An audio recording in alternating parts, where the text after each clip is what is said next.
Thank you, Jesse. Good evening and welcome to the 2026 Brookline School District's deliberative session. I'm proud to stand before you as the Superintendent of Schools in SAU 41. Please join me in thanking our Brookline School Board. We have Allison Mannion, Chair, Tracy Perry, Vice Chair, Johanna Shriver-Halligan, Secretary, Lynn Powers, Member, Heather Reardon, Member. They have worked for the past 12 months working collaboratively on various committees to serve our community. Teacher negotiations, support staff negotiations, Brookline School District Facilities Committee, Brookline School District Policy Committee, and the Brookline School District Study Committee to join the co-op, just to name a few. Thank you for your service.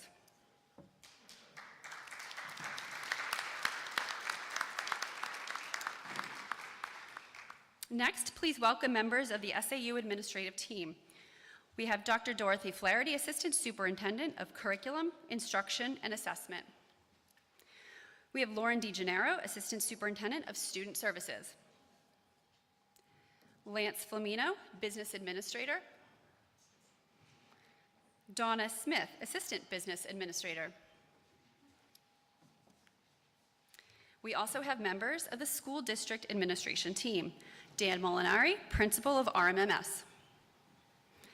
Chaz Miller, Principal of CSDA.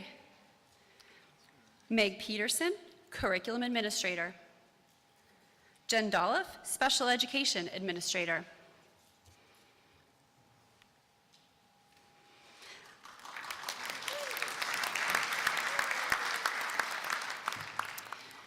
This slide shows our cost per pupil as compared to the state average. As you can see, we continue to provide an excellent education at a fraction of the average per pupil cost across the state. While costs continue to rise, that is true across the entire state. For FY25, the Brookline per pupil expenditure is less than 85% of the average per pupil cost across New Hampshire. Looking at enrollment, both historic and future, we are in a period of a relatively stable enrollment. We expect a slight increase in the next 5 years, but the housing market and new construction will be the true test of that accuracy. As you can see, I am thanking you for your support in FY26. I would be remiss if I did not thank you for the support last year. We've been able to make incredible enhancements to our academic program due to your support last March. We have provided additional professional development in year 2 of our implementation of the new math curriculum in grades K to 3, which is Eureka Math Squared. We've also been able to continue our implementation of our Science of Reading-based curriculum, CKLA, which is Core Knowledge Language Arts. We have added an interventionist to the staff to better support our students to reach their full potential. This position steps in to provide extra support to students to help them make more than a year's worth of growth for a year's worth of instruction. We have also added an environmental science teacher at RMMS to provide standards-aligned instruction, utilizing the rich resources available to us in our local community. Beyond academic improvements, your support allowed us to replace the cracked and aging boiler here at CSDA. The new propane system is more efficient and cleaner than the oil-based original one. This will serve the school for decades to come. The approved lease purchase article also upgraded the controls for the HVAC system in both of our buildings and replaced the fixtures in both buildings to LED. This gym is the final replacement, which is to be scheduled shortly. The budget that is being brought forward tonight has been carefully built over 8 months. The process begins in June, and over time, we scrub the budget to differentiate between wants and needs.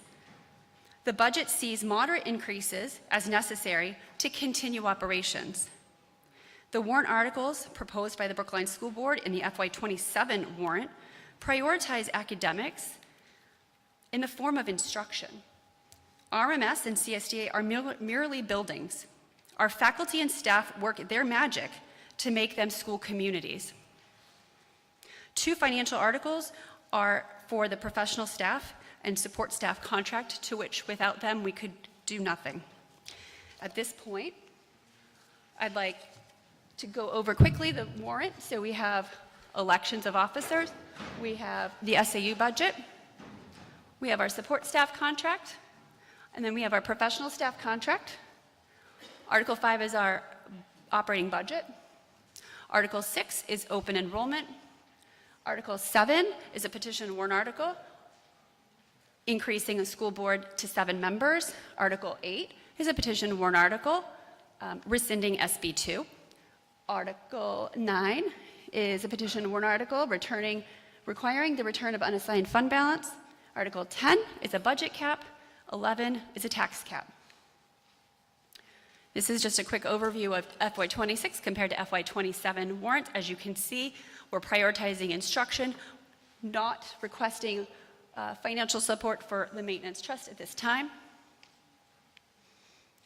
And at this point, as we get to local revenue, I'm going to introduce our business administrator, Lance Fulmino, to discuss the financials as was requested of him.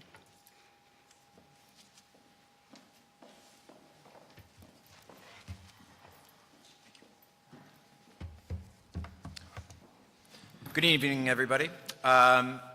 Take a minute to run through some information about revenues and tax, as well as our tax cap, and how those items tie together. So these are FY27 revenue estimates. So estimates on revenue really are just that, estimates until the end of the fiscal year, which is June 30th. We work with the Department of Revenue Administration to update those throughout the year. Okay, there we're there. So comparing FY26 this year and next year's proposed revenues, tuition staying the same, $24,000, no difference there. Earnings, that would include interest on bank accounts and investments, no change there. Food service, anticipating that to be steady at $150,000. Special ed aid, we keep that constant. Again, that's set by the DRA. It's 80% of the maximum we can expect from the state. Grants, staying constant at $190,000. Medicaid, staying the same. We do see a change in our fund balance to reduce taxes. In FY26, we had $62,000 available for that, just over $62,000. At this point, as we examine revenue and expenses to round out fiscal year 26, we're not expecting a surplus in order to have that. Should that change, it's something we'll bring forward to the board. So revenues relatively similar from FY26 to FY27, a slight decrease at $62,952, so 8% down over the year from $700,800 to $723,848. State aid estimates, these come from the Department of Education.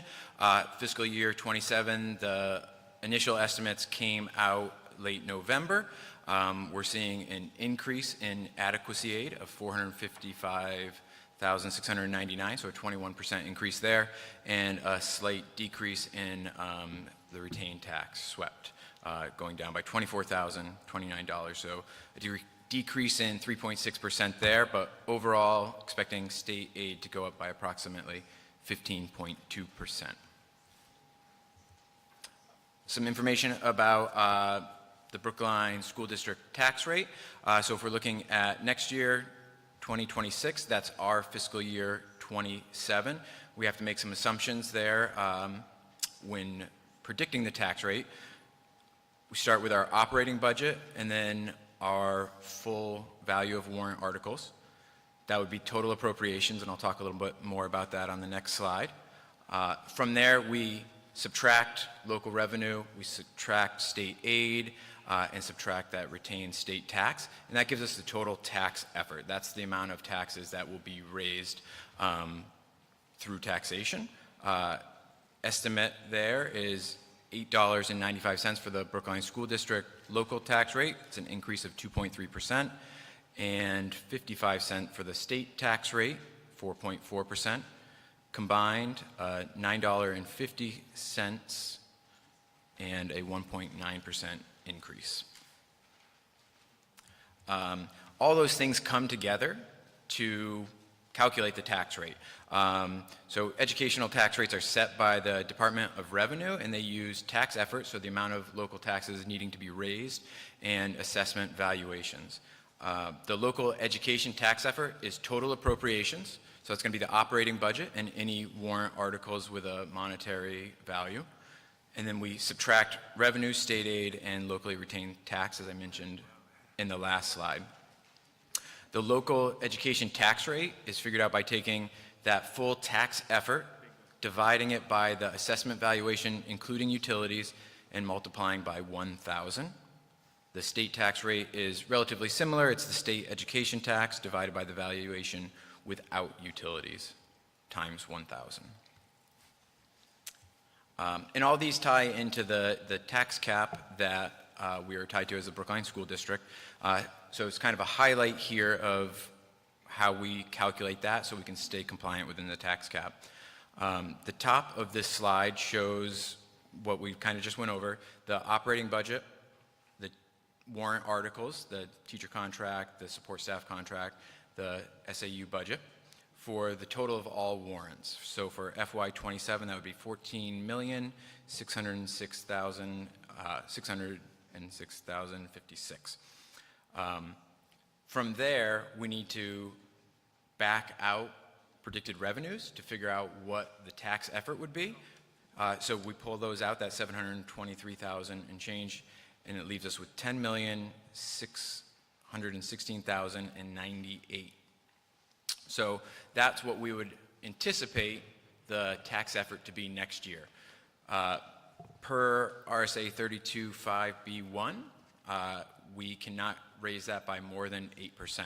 So if we looked at last year's educational tax effort and added the fund balance returned to taxpayers, that gave us $10,237,537. 8% of that is $819,003. Early on, before we have all our estimates in and before we know our state aid, we use that as our maximum increase as a benchmark. And if we look at our total appropriations, they increased by $810,231, which is a 7.91% difference. As we move through the tax season and we get more information and we get aid estimates from the state, we can compare that directly to the tax effort.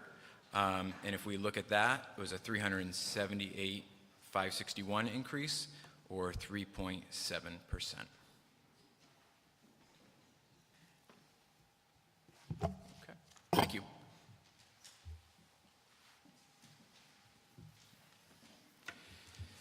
Thank you very much. All right. Everybody ready to get the party started? All right. We're going to start with, who has the clicker? You do? Okay. All right. Yes? A motion to take Article 10 up at this time. Article 10. Is there a second? Is there a second? Second? Your name, sir? Ryan Wolsikowski? Osakowski. Ryan Osakowski. Is there a...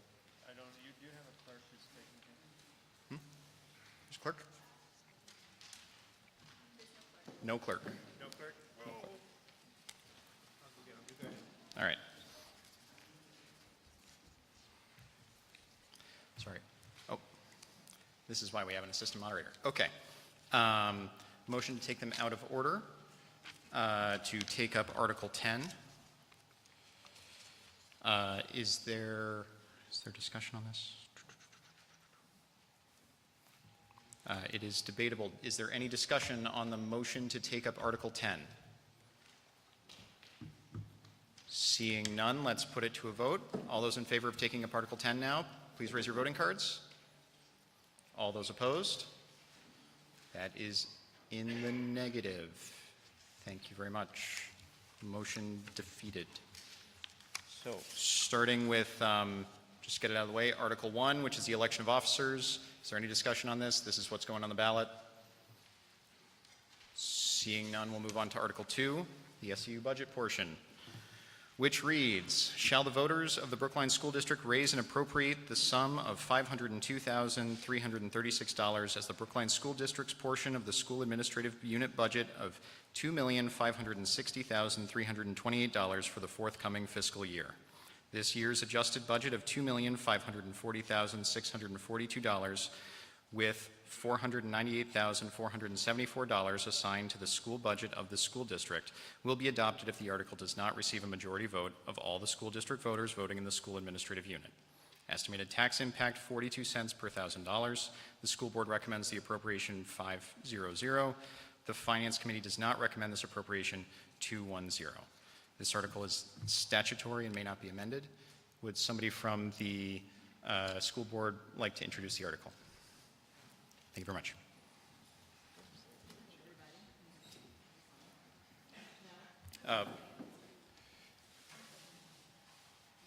Did this already. Here we go.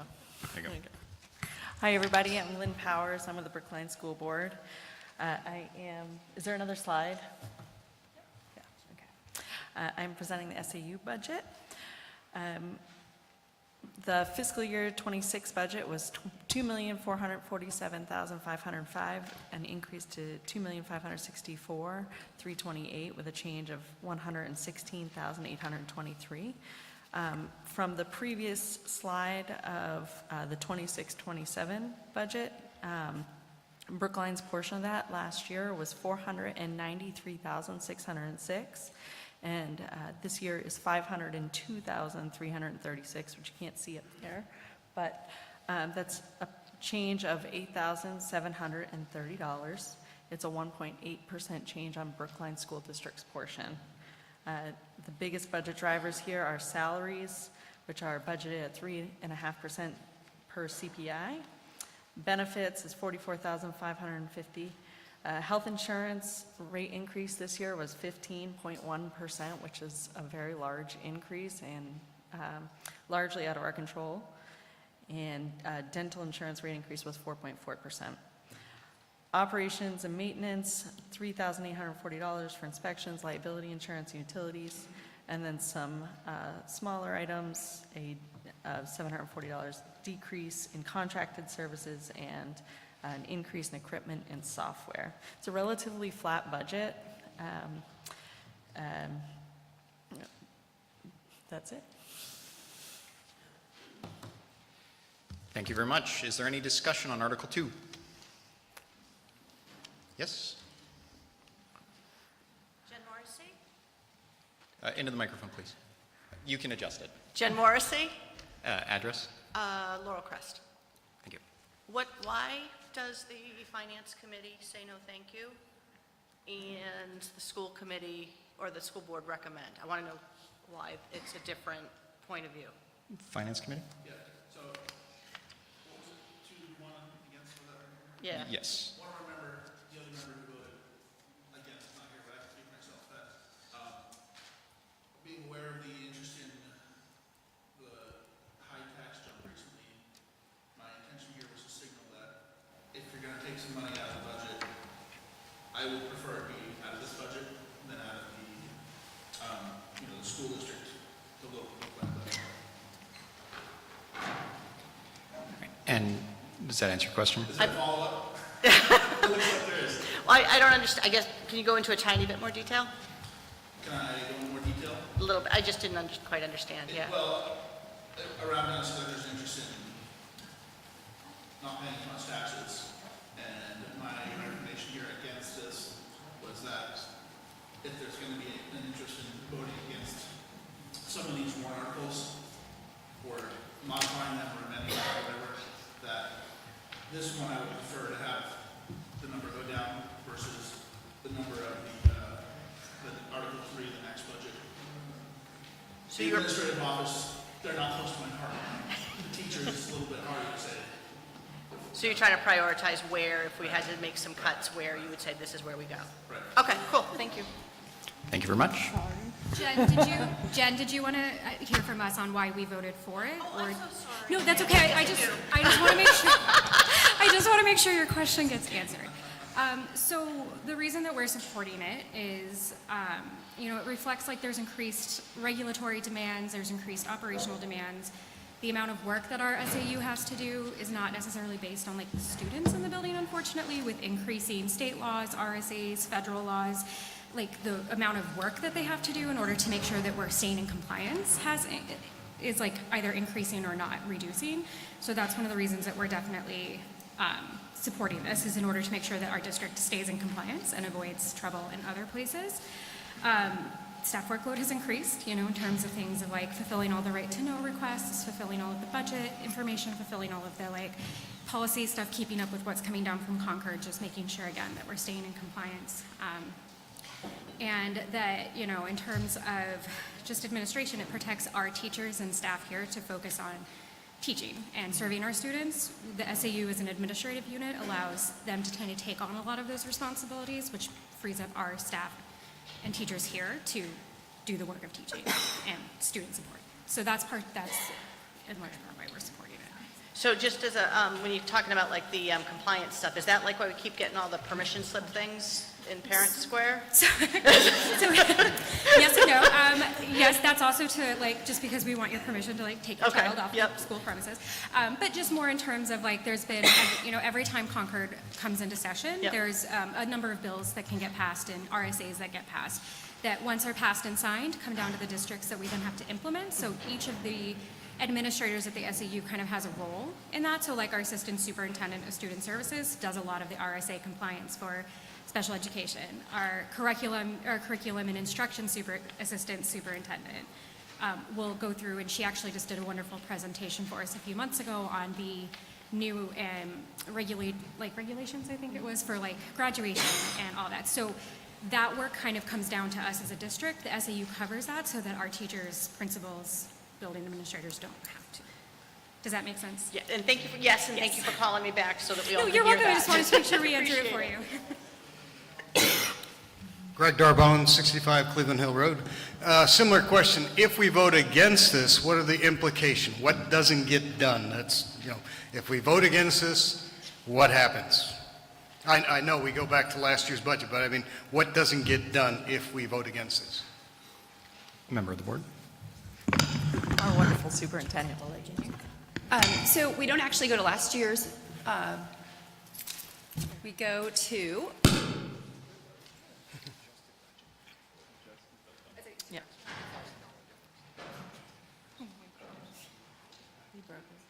Do you want, Gina, do you want to see here? See here. so we don't go to last year's budget, we go to the adjusted budget. And so it is last year's budget plus all contractual obligations, less any expenses that are not contracted. So replacement computer equipment would be excluded. That just doubles the cost the following year. Upgrades to things like the Wi-Fi, that becomes out of date, and that doesn't happen this year. We'd have to delay it another year. So the $20,000 doesn't cover a whole lot, but it's mostly equipment. Okay, I just want, if we vote against it, what's the implication? Thank you. Thank you so I will much. note also, Greg, that the SAU budget is a three-district, it goes across all three districts. So Brookline votes, Hollis votes, and the co-op votes. So even if Brookline votes it down, it may still pass. So I just want to say that as well, because it is a shared cost between all of the districts. Great. Tom Rogers, 8A Lewis Drive. Thanks for that explanation so that we don't take off the difference between the proposed budget and last year's budget. It's a number in between that. Question for the Finance Committee member who just gave that explanation. I'm confused. You didn't say anything about not agreeing with the soundness of the budget. You just said you had a feeling because we have a lot of tax and people are upset about tax increases. I agree with you on Article 3. I'm going to vote for it because I support our staff. I'm just questioning, can I get more than a feeling and more of a detail? Yeah, $20,000 difference here between those two, which is less than 1% of the budget. So negligible. Well, it's not negligible, but I think it's, our portion of that is, of the 2.5, it's 500,000. It's the easy 1% cut off. Yeah, If you have a household budget that's $100 and you only get $90, it's not even painful. But, 1% in property taxes, I would definitely take that 1%. my opinion, I would say vote for this. I'm in favor of it. I think that explanation, with all due respect, that's just saying, a couple of years ago, we had that, people just said, I propose taking 10% off without any logical explanation. That sounds like it's in a bad position public relations-wise. We want to lower taxes, so we're going to take a tiny infinitesimal amount of money and make us feel better about it, when it looks to me and it sounds like this is a sound budget based on budgeting principles. Thanks. Thank you very much. Ed Perry, Muscatanapas Road. Could we hear from the Finance Committee member who did support it? Thanks so much. I'm Kate Elkins on the Finance Committee. I was the one voting for this. I was actually part of the SAU Budget Committee this year, and so I was able to hear the rundown of line-by-line expenses. And it just feels like the team at SAU really, like Gina explained, these budget processes start 8 months ago. They're scrutinized, they look at every single line item and really prioritize what is a need and not a want. And so that was the reason that I would vote for this. Thank you very much. Brady Halligan, 17 Birch Hill. Does anybody know $20,000 divided by the total number of properties in Brookline, about how many dollars that is per house? Could I also add, it's actually 20,000 over Hollis, Brookline, and the co-op. So actually Brookline's... 20,000 divided by 2 towns. Yeah, and Brookline School District's portion is increased this, if we were to approve it this year, would it be an increase of $8,730 from So last like year. $3 a house, probably? Your guess is as good as mine, yeah. but Does anybody know how many properties are in town? I should know that, but... I believe there are about 2,500 parcels. So it's $1. It is 42.3 cents if you vote for it. It is 42 cents if you vote against it. Thank you. You're welcome. Thank you. Is there any more discussion under Article 2? Seeing none, we will move on and send that to the ballot. Moving on to Article 3, the support staff contract, which reads, 2C, if the Brookline School District will vote to approve the cost items included in a 2-year collective bargaining agreement reached between the Brookline School Board and the Brookline Education Support Staff Association for the 2026-2027 and 2027-2028 school years, which calls for the following increase in support staff salaries and benefits at the current staffing levels. For fiscal year 26 to 27, $113,308. For fiscal year 27-28, estimated increase of $136,894, the total of $250,202. And to further raise and appropriate a sum of $113,308 for the first fiscal year, 2026-2027 school year, such sum representing the additional costs attributable to the increase in support staff salaries and benefits required by the new agreement over those that would be paid at the current staffing levels. Estimated tax impact, year 1 is 10 cents per thousand, year 2 is 12 cents per thousand. The school board recommends the appropriation 500. The Finance Committee recommends the appropriation 300. This is not amendable. Would a member of the school board like to speak to it? Thank you very much. So, good evening, everyone. My name is Johanna Shriver-Halligan, and I was one of the negotiators for this contract, along with Tracy Perry. So this is... Can you put the microphone Yes, closer? I can get close. Here, I will get very close. Okay, and close to Allison also. So I was one of the negotiators on this contract, along with Tracy Perry. We met with the Brookline Educational Support Staff Association throughout the fall, and this is the contract that we came up with, that both sides agreed on. So our support staff consists of para-educators, administrative assistants, maintenance crews, food service workers, really like the backbones of the school in terms of the support piece. They kind of keep the nuts and bolts running to make sure that our teachers can focus on teaching. They provide a lot of support to our really vulnerable students. It's a really very important group of people. This contract is a 2-year contract, so for the years of 2026, 2027, 2027, 2028. District goals when we negotiated were to recruit and retain the most qualified staff addressing critical staffing needs, particularly in our paraeducator arena. We are very understaffed, as you'll see in one of our next slides. That's a pretty big financial hit to us when we have to contract out for paraeducators. We really wanted to address that, and also retaining the staff we have, who do a really great job with our kiddos. We wanted to better align support staff collective bargaining agreements across the SAU. The 2-year contract allows for us to actually bring it into alignment with some of the other SAU districts so that we can negotiate them all at once and really streamline. We feel it's a good fiscally responsible and sustainable contract, especially with the 2-year duration. It strengthens student supports and operational stability. So again, particularly in our paraeducator category, but really all of our support staff, anytime that we're able to have the same people kind of showing up and have that stability, it serves the school, the district, the town, like to have that stability is like a much safer, better bet. It supports goals around staffing, culture, and student support. So again, from the district point of view, our goal was student support first and foremost, and to make sure that we were building a good culture to retain our good staff that we already have. Working conditions and supports, we expanded professional development, so especially available to paraeducators for in-district training, and those are based on and identified by staff, like depending on what group of students they might be working with, if they feel there's a training that would benefit or increase their work, they can now have the option to attend that professional development. We clarified and updated some overtime language for accuracy and consistency, the same with the leave provisions. We revised for clarity and alignment with district practice in terms of leave.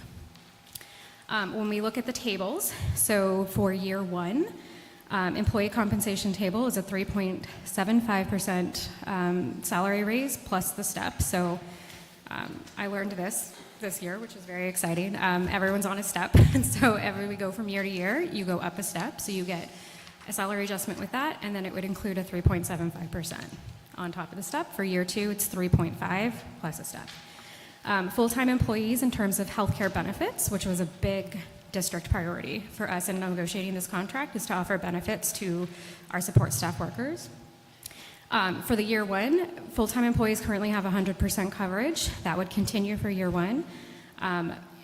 We are looking to actually streamline that more alongside district practice in year 2 by reducing that to a 94% coverage in family, 97% district pay and coverage of a 2-person family, and 100% of a single. So those numbers are what the district currently contributes to the healthcare coverage. For 30-hour employees, our newest ones to be offered benefits, we negotiated an $804 per month cap on health insurance benefits, and in year 2, it's an $1,158 per month cap. We updated and cleaned up some position titles to reflect current staffing structure and job descriptions more accurately. When you look at our total costs, for year 1, we're looking at $113,308, and that includes salary increase and the healthcare benefits. In the second year, we're looking at $136,894 for that total of $250,202. This next slide should hopefully make pretty clear why we felt it was important to negotiate good salary increases in health insurance. Currently, we are contracting out for, I believe, around like 8 to 9 paraeducators, possibly more. I am not quite sure of the number, but it fluctuates. When we look at this first little blurb right up at the top there, the average annual cost of a district employed paraeducator, so one we can hire and keep in-house, is about $22,530. The average annual cost of a contracted paraeducator is $58,078. We currently have 9 to 10 of those this year alone. We are currently operating on around a $570,000, $550,000 hit to the budget that was not planned for in order to provide these contracted paraeducators positions, which are mandated by law. They are not optional. So we are hoping that with this contract, we are going to be able to attract a benefit pool and a applicant pool so that we can reduce those contracted positions and stabilize our budget. So if you look at this chart here, you can see our FY24 cost was $289,000. $767 just for contracted para-educators.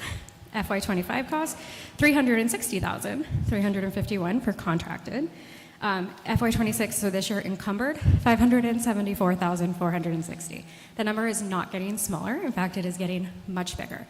So that was like one of the biggest reasons that this contract feels really important to us, and that we're hoping that, you know, it will be supported, because it's something that we're really hoping over time will save our district and taxpayers money and offer stability for our students and our staff, so that everybody kind of knows like who's coming to work, who's a part of the team, and we can build like good foundational relationships. And that's where we're at with that. And Allison is now going to add one thing.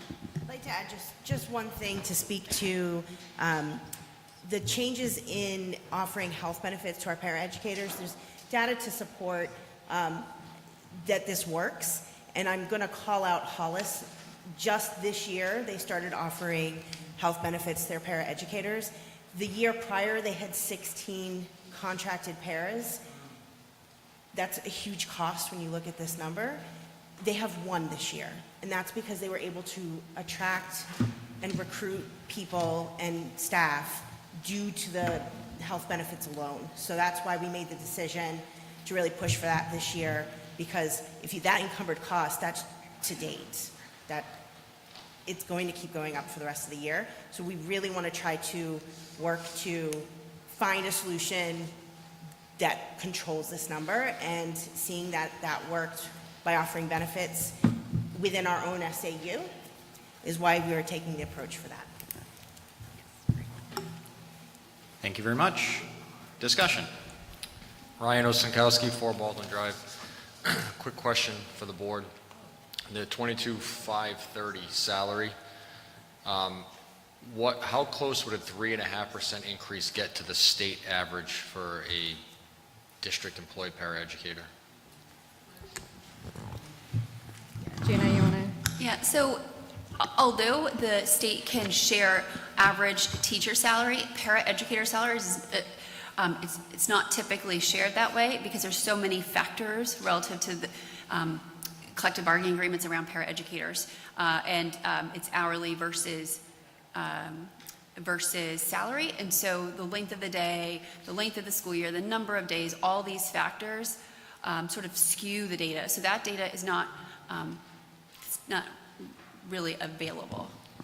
I can tell you that when we were negotiating this contract, we did look at least across the SAU salaries to see, and all of our salaries are within range of each other, within like $1 in range. So we really are trying to stabilize district-wide as well. So that's kind of what we're basing our information on, because a lot of our staffing applicants, they'll apply and be interviewed by our staff in Brookline, and then they'll go work in Hollis or the co-op because they get benefits. So that was really our priority, was to stabilize it across the district so that we could entice and bring in a wider applicant pool within our local area. I don't know if that answers that, but. Yeah, I was just kind of wondering where the 3.5 came from. I didn't know if it was an arbitrary number, or if there was an actual number you were trying to get to in order to attract these people. Yeah, so that was just the number that was negotiated between the district team and the BESA contract, their contract negotiators. We kind of just bandied numbers back and forth. Those were the numbers that we settled on in terms of what we could afford within the budget, the tax cap, and what their needs were, what the needs that were identified by their negotiators for the union. Is this number of 3.5%, do you feel confident that that would get us a significant reduction in contract educators? Yes, we do, because from our understanding, from what we were informed by the union at the contract, at the negotiation table, it's really the benefits that's the driver, it's not the salary. So by offering the benefits and doing the caps the way we have, that is really the hope, is that we would be able to reduce contracted through that part of the contract, less so the salary. All right, thank you. Thank you very much. Is there any? Yes. One real quick thing. So, again, name and address, please. Tom Rogers, 8A Lewis Drive. Thank you. So, how many contract employees do we have now? Lauren, do you know? 9 or 11? We believe we are at 9. 9. Okay, so a little under $600,000. So let's say between 5 and 6. Okay, and so we'll look to save that by adding health insurance. And you said Hollis reduced 15 contracted positions and went down to 1 which I would imagine saves way more money than. Yeah, so anecdotally, obviously, like we didn't conduct like a formal study, but anecdotal data has indicated that when their contract team negotiated benefits for their paraeducators and support staff last year that went into play this year, they were able to reduce almost all of their contracted paras out of the building, saving them a lot of money. Great example, if you pay a living wage and provide the benefits, you will attract employees. Thank you. Thank you very much. Is there any more discussion on Article 3? Yes? Jen Morrissey, Laurel Crest. Just clarifying, the average annual cost, that's salary? It's not salary plus benefits? Are you talking about the average annual cost? Yes, Yes. yeah. On site. Okay, so I will, yes, so that is salary, but not including salary hourly rate according to Assistant Superintendent. Okay, so then the health insurance, Would that be an additional? So the health insurance would be added to it. So if you look at this right here, in year one, we'd be looking at 804 per month cap. Okay. So you multiply that out and then add it to the 22,530, it still brings us in below. so it adds about a 9,600 per person. Correct. Okay, cool, thank you. Yeah, and just to note, those are averages also, right? So there might be some above, below, under, but like, we know that for sure, we can very confidently say that a contracted para is about triple the cost of what we would be able to do in-house with a para. And that's absolutely fine, I just wanted to, Yeah. thank you. You're welcome. Very good discussion. Is there any more? Anybody else? Somebody's getting up.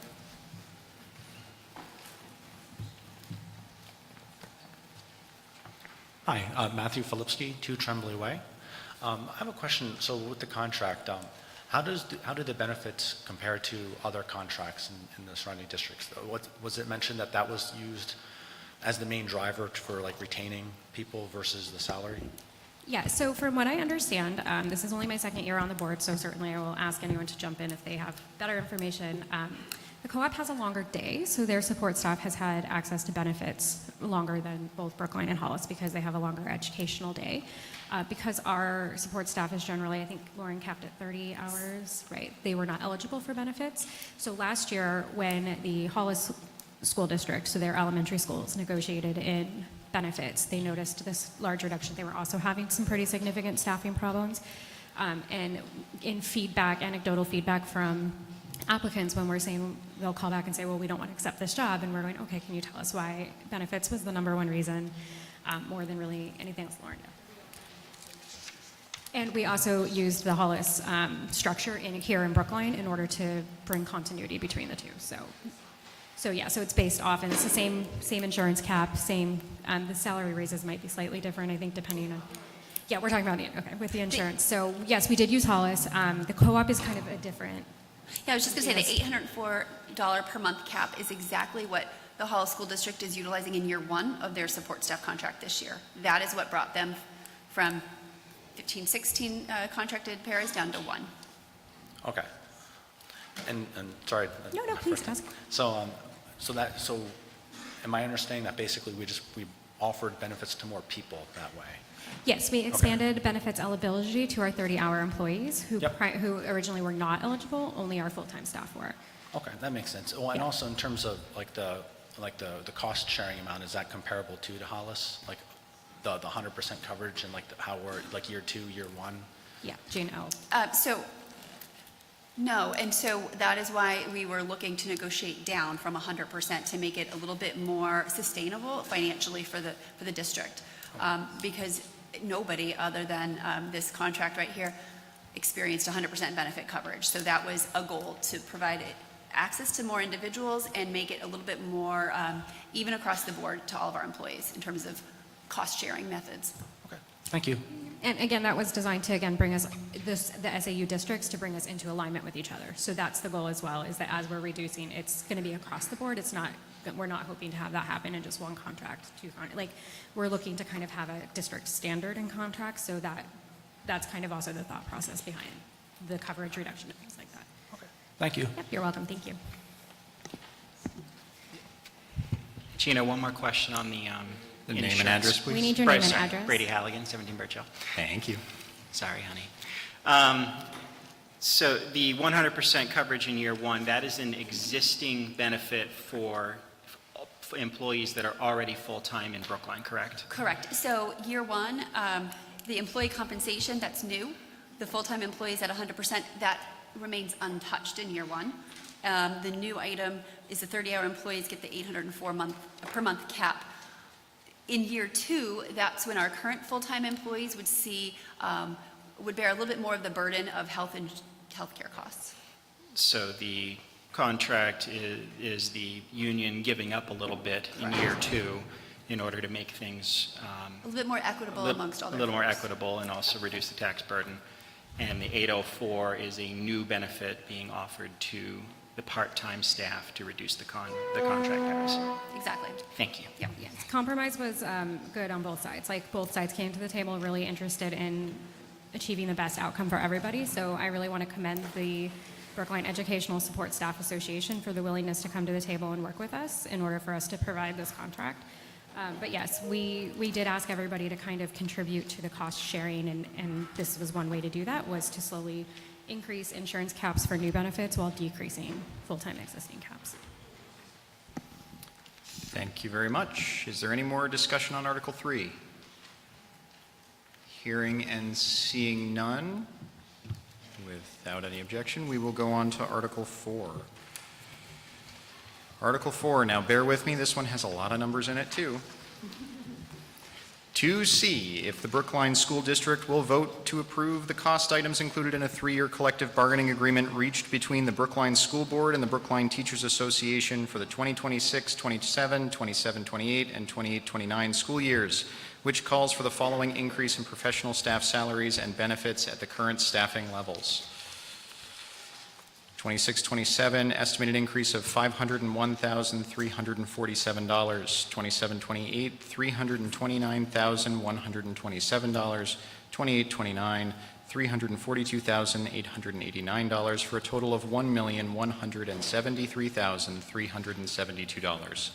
And further, to raise and appropriate a sum of $501,347 for the first fiscal year, 26-27 school year, such sum representing the additional costs attributable to the increase in professional staff salaries and benefits required by the new agreement over those that would be paid at current staffing levels.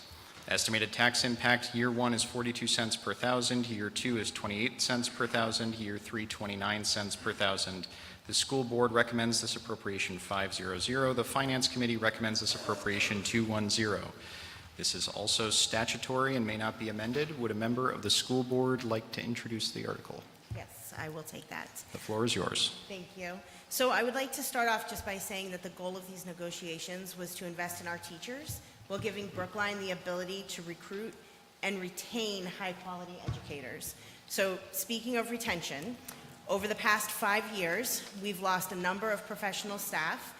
And of those who have moved on, the ones that directly indicated compensation as the reason for leaving are indicated here on this chart.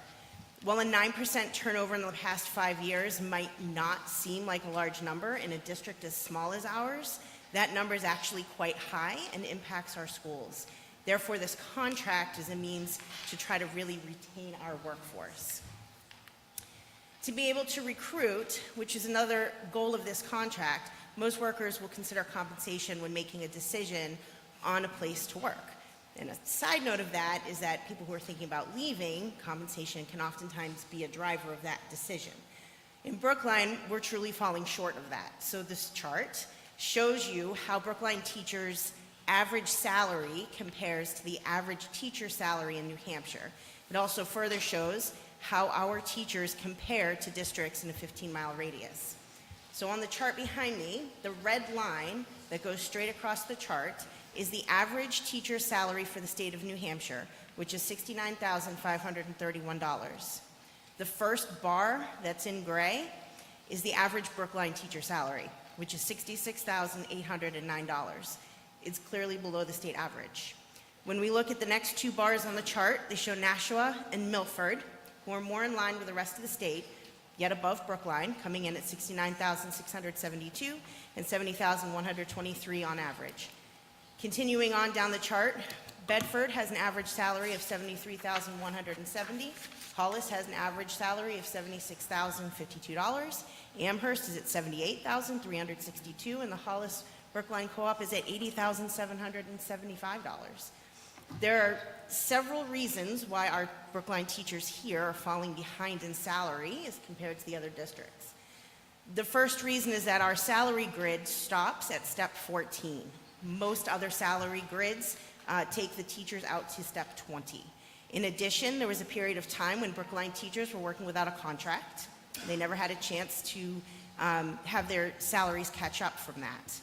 This particular contract will allow us to not only become competitive when trying to recruit, but more importantly, to retain our valued staff. Having the expanded salary grid will also make future financial planning completely transparent. So highlights of our contract include the compensation, which is the major part of this, right? We added steps to the salary grid in year one, which moves our teachers out to a 20-year step grid. This will help make us competitive when we're looking for new staff, but more importantly, it places the value on the teachers we have today so they stay with us longer. It also allows for future financial planning because when we negotiate future contracts, we won't be facing unexpected increases for teachers who are off step. What that means is that they've taught longer than what the grid plans for. By expanding our grid, we know what their cost is going to be because we will now have expanded it, and so we can plan better for the future. We then agreed on a 2% increase for our teachers in year two. We also agreed on a 2% increase in year three. So these are both modest increases and below the CPI. Other notable items in our contract is we lengthened the work year to increase our training for our teachers. We offered a restricted loan repayment assistance benefit. We also shifted the health insurance to a more effective cost driver plan with an incentive to allow for greater financial stability. So what does that mean? The school district, as an employer, we pay for a portion of health care for our employees. The amount the district pays per employee is based on a singular plan, so it becomes a fixed cost for us per person. Even if an employee chooses a different plan, as a district, we know what we're paying per person. This year, healthcare costs went up significantly, and we were looking at a 15% increase on our part if we made no changes. Through the due diligence of our SAU superintendent, we found a healthcare driver plan that was more affordable for our district. This did change the plan for the teachers, and so therefore we offered a one-time $1,000 contribution to an HSA account as an incentive for them to allow us to switch to that new driver plan, thereby saving us money. Within the contract, we also did some verbiage cleanup to clearly define BTA membership. We wanted to make sure the position title is aligned with the New Hampshire Department of Education. The cost for the contract, again, over the 3 years, is broken down from 2026 to 2027. It would be $501,347. For year 2027 to 28, it would be $329,127. 2028 to 2029, we're looking at $342,899 for a total of $1,173,372. I even practiced those numbers today. I would just like to add that the compensation changes were designed to allow us to be competitive while supporting retention through the added salary steps and targeting the benefits for our staff.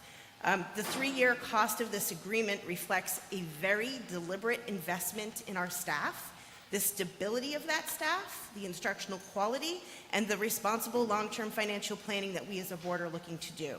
We do recognize the cost of year one is large, but this is a corrective action that's necessary for our district. It prevents the need for repeated catch-up increases in the future, and it ultimately creates a fair, transparent pay structure for everybody moving forward. Thank you very much. Is there any discussion on Article 4? I see there is. Fire away. Hi, Mark Andrews, 35 West Hill Road. Can you go back to the previous slide, the one that showed the, there you go. Just a question to you, when we look at these numbers and the level of work that's commensurate with the pay scale here, is it appropriate to add the Brookline and the Hollis elementary schools in the same category with the co-op? Yeah, that's a great question. The reason we did that is we have lost teachers to the co-op. So we wanted to show this because we've had teachers who've left our district to stay in the SAU and go to the co-op, and so I thought it was important because they left because of pay reasons. The co-op was going to pay them more, and they didn't have to go very far. Can I ask a follow-up Yeah. question then? Yes. So elementary school, high school. Yep. Or elementary, middle school, high school. Is it typical, let's look at Nashua, for example. Is Nashua the totality of elementary through high school, K through 12? Yes. Or is that, Yes, and so is Milford, I believe. And right? Bedford. And Bedford. so then is it possible to break out what an equivalent elementary age pay scale would be for Nashua, for Milford? It's on the same grid. Yeah. All teachers pre-K to 12 are on the same grid in a district like Nashua and Bedford and Milford. Typically, yeah, so typically, Excuse me, could you explain a little bit more what that means in lay terms, Gina? yeah, I'll take that, Gina. So typically, school districts and unions negotiate the pay scales based on a grid. And so you've got steps on the left, so step 1, step 2, and usually that equates to your number of years in our case in public education, right? And then across the top, you have the breakdown based on their degrees. So the first column would be if a professional held a bachelor's degree. And then the next column might be bachelor's plus 15 extra college credits, and et cetera. And then you would have a column if they have a master's degree, and then if they have a master's degree plus 15 additional college credits, or master's plus 30, or master's plus 45. And that's typical in education, that's the way the salary scale is broken out. It doesn't differentiate between grade level, because education is education. You're either an expert at teaching teenagers or you're an expert at teaching 6-year-olds. Either way, you need to be an educated expert to do so. All right. Thank you very much. Next. Greg Darbone, 65 Cleveland Hill Road. Just a couple of questions. One is, are there any teacher slots in the elementary school that are not filled? Currently, we are fully staffed this year. Okay. Right now, not last year. Okay, so that answers for me the question is, there are people willing to take these lower salaries. Okay, so the next question, if you have two people that have teaching qualifications, but one is a math major from, let's say, Northeastern, and the other is a early education teacher from Northeastern, you're going to hire that math teacher at the high school? Does that make sense, or it doesn't matter? Because I would think that someone who needs to teach third graders math doesn't need the skills of someone who needs to teach calculus at high school. See, so that's why I think Mark's Sure. question too is, why are we mixing apples and oranges here? I'll share why we're mixing apples and oranges. I'm a chemistry major from Boston College, and loved teaching chemistry, would go back in a heartbeat. If you ask me to teach 6-year-olds, I might struggle a whole lot. I might struggle. And it's a different skill set, but we all are valued. Understand, totally understand. But I was just trying to figure that out. You know, you need someone at the high school level that is a chemistry teacher or a chemistry major. So, okay. There was one more question I had. Okay. Oh, what are the implications if we don't pass this? Okay. I mean, I'm going to ask that every time. Is okay, if we don't pass this, what don't we do anymore? So I understand the regulatory kind of stuff, but what happens? So if you could explain that. I'm going to share a little bit about what happens when we don't. So we don't get a new contract. The teachers stay exactly where they are. The past contract was a 3-year contract. Health insurance increased so much over the past 3 years that every year our teachers came back to work making less money, being less able to provide for their families. With a 15.1 increase in health insurance, that is absolutely going to come out straight from their pockets and not from ours, and we're going to lose them. So our average turnover of 9% of folks leaving simply due to salary reasons is going to increase, and our inability to attract new employees will still be present. When we say it's a challenge to attract employees, it is the same as with support staff.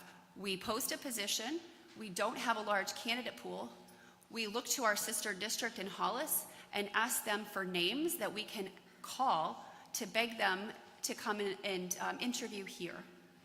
It will only become more difficult, and if you're concerned about any of the changes about the school district that might be not favorable, I know there have been concerns brought forward that our test scores were lower.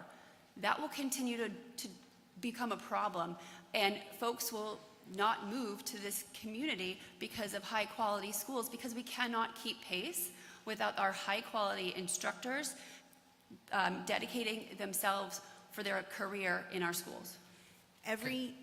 Also, to piggyback, every year since I've been on the school board, before school starts, we are panicking that we are not fully staffed. Gina's not kidding when she says she has to call and beg people because, yeah, they're willing to take it. You know why? Because nobody else, maybe they were either late coming around or they're still looking. Oh, yeah. Like, yeah, people will take it, but if we're going to value what we do for our youngest community members, we should pay the people who are directly working with them every day. Okay. And go ahead. I'm going to further note that your comment on there are people who are willing to take it, simply because there are people who are willing to work for a lower salary doesn't mean that that's fair or that what we should be offering them as a community.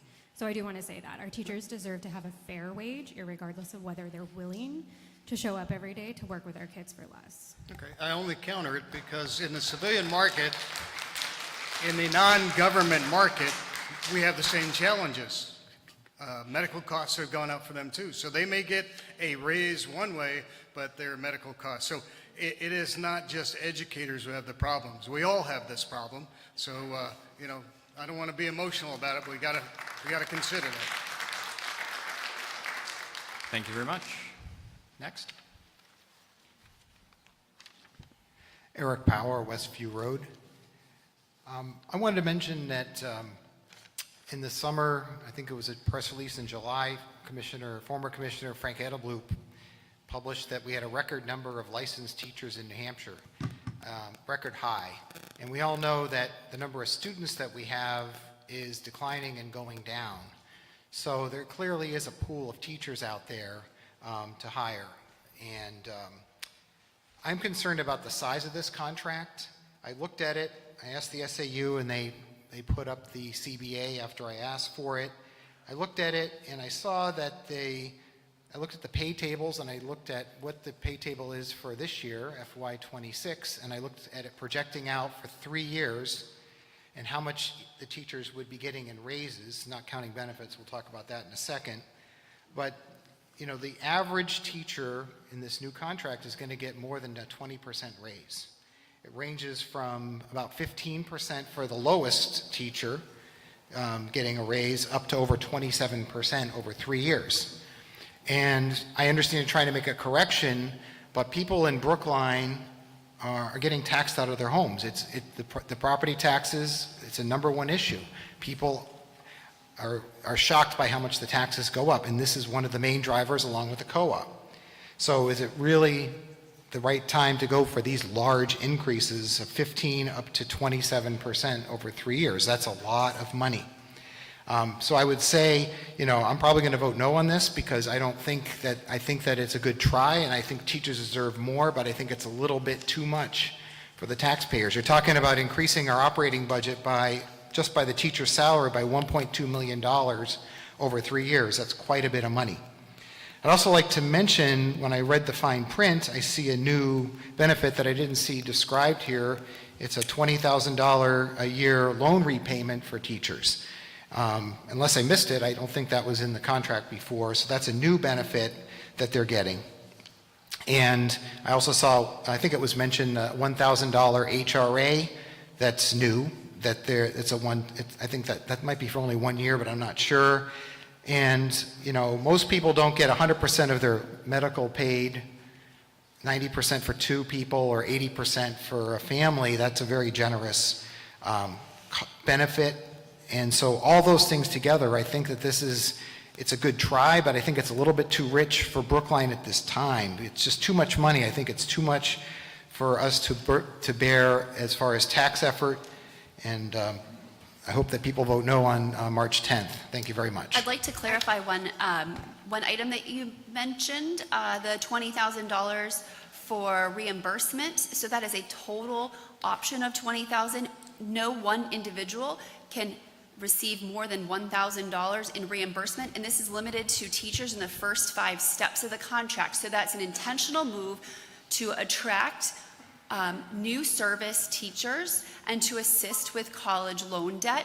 The same piece was bargained into co-op. So far, we've had 3 individuals seek $1,000 reimbursement over the 3 years of the contract. It was bargained into Hollis last year, and we have not received any requests. My hope is that in Brookline, we will be able to attract younger, new service teachers where that might be a benefit to them and maybe a deciding factor of whether they should go to Amherst or Brookline. Thank you very much, Superintendent. So Nick? I'm also just going to note further, like, there may be a pool of teachers, but if you have a pool of 0, you're hiring 0. Right now, we have a very small pool, irregardless of the general pool in the state of New Hampshire. Brookline does not have a pool to pull from. So what we're trying to do is increase the pool. So I just want to note that as well, that there may be a large record number of certified teachers in the state of New Hampshire. If you know of any of them who would like to apply here, please let us know, because we don't seem to get that application. Yes, sir. Hi, Ruby Laura, Sergeant Road. I just want to touch on a couple things. So we're looking at the chart here. This shows average teacher salary for various towns in Nashua. And I think someone mentioned earlier that teachers are paid based on steps, which is your time in service and I think your education level as well. Correct. So is it conceivable that we could have teachers that have less time in service and less education, and therefore, you know, maybe HP Co-op or Nashua has teachers that have been teaching for longer, maybe 20 years or so, and they have a master's degree or even a doctorate. Do we have a graph to normalize? Okay, so thank you for, this is an eye chart. It's not intended for you to look at the numbers. It's really just bold to look at the color. So yes, you are absolutely correct. There are a lot of factors here. The gray on the left is Brookline teachers. So that represents, the top area is 0 years experience, and then we move down to 5 years experience, and the bottom is 10 years experience. And we also have in there bachelor's plus 15, bachelor's plus 30, et cetera.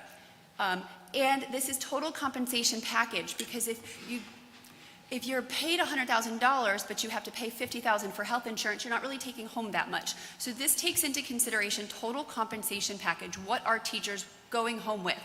So our first column. I'm sorry, can I just interrupt you there? Yep. You said total compensation package, but are you deducting from that? Because typically, at least what I'm familiar with in total compensation package, that includes your salary plus your benefits. So if I make $50,000 a year salary, but my benefits are usually 20 or 30% more than that, so my total compensation would be $80,000 a year. Is that what you're referring to, or something different? This refers to what goes into a teacher's bank account, okay? So what their take home, and so regardless of whether or not you agree that we should add or subtract, the concept is apples to apples. Sure, I just want to make sure we're talking about the same Yep. term.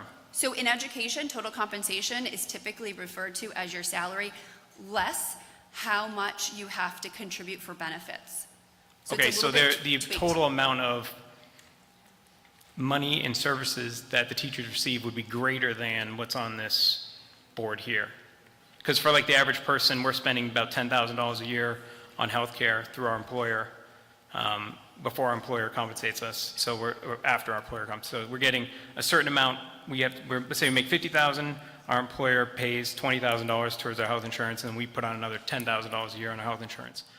So this would be the opposite of that. So in this case, they're at $43,000.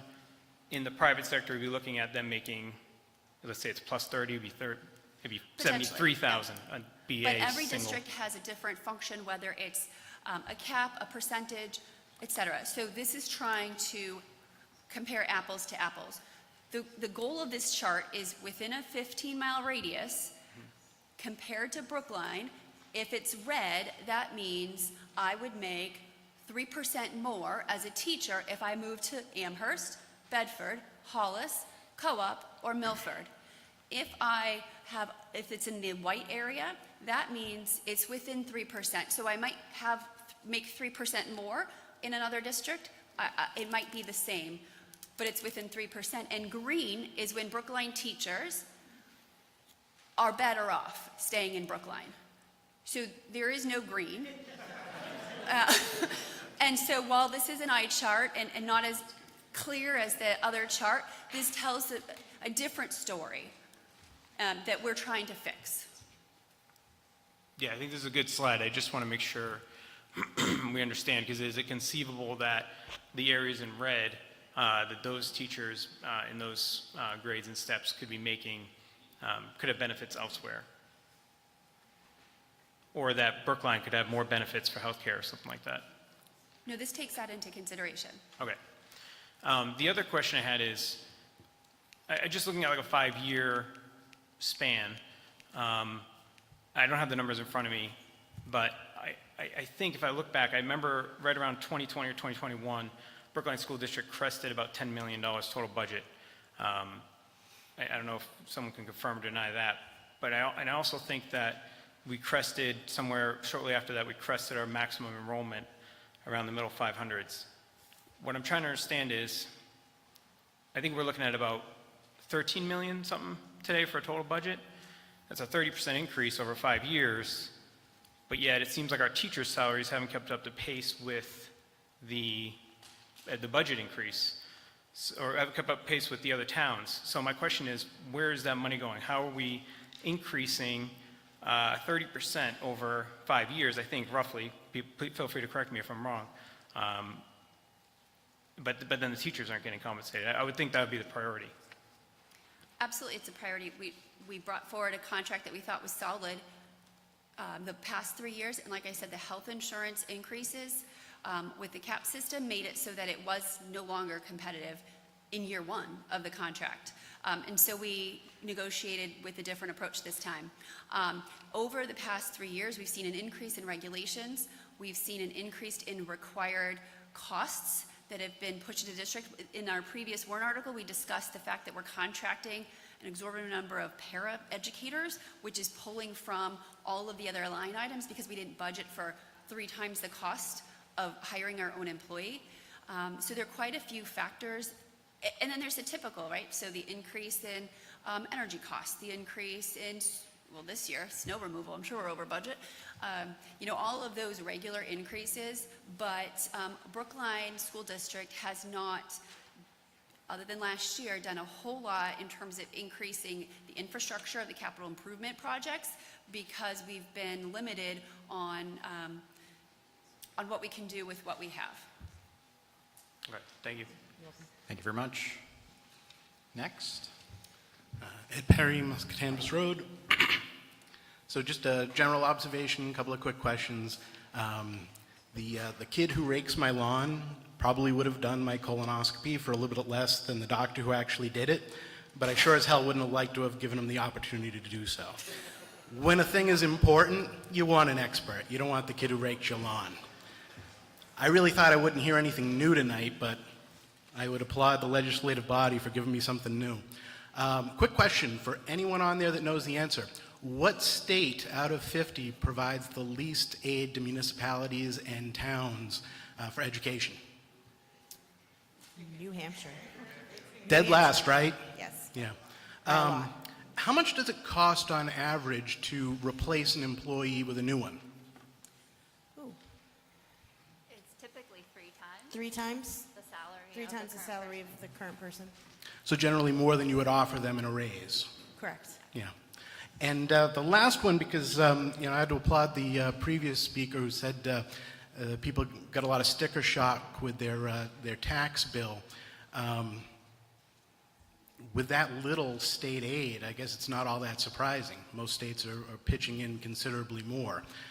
Where do we rank out of states for teacher pay? For teacher pay? Yeah.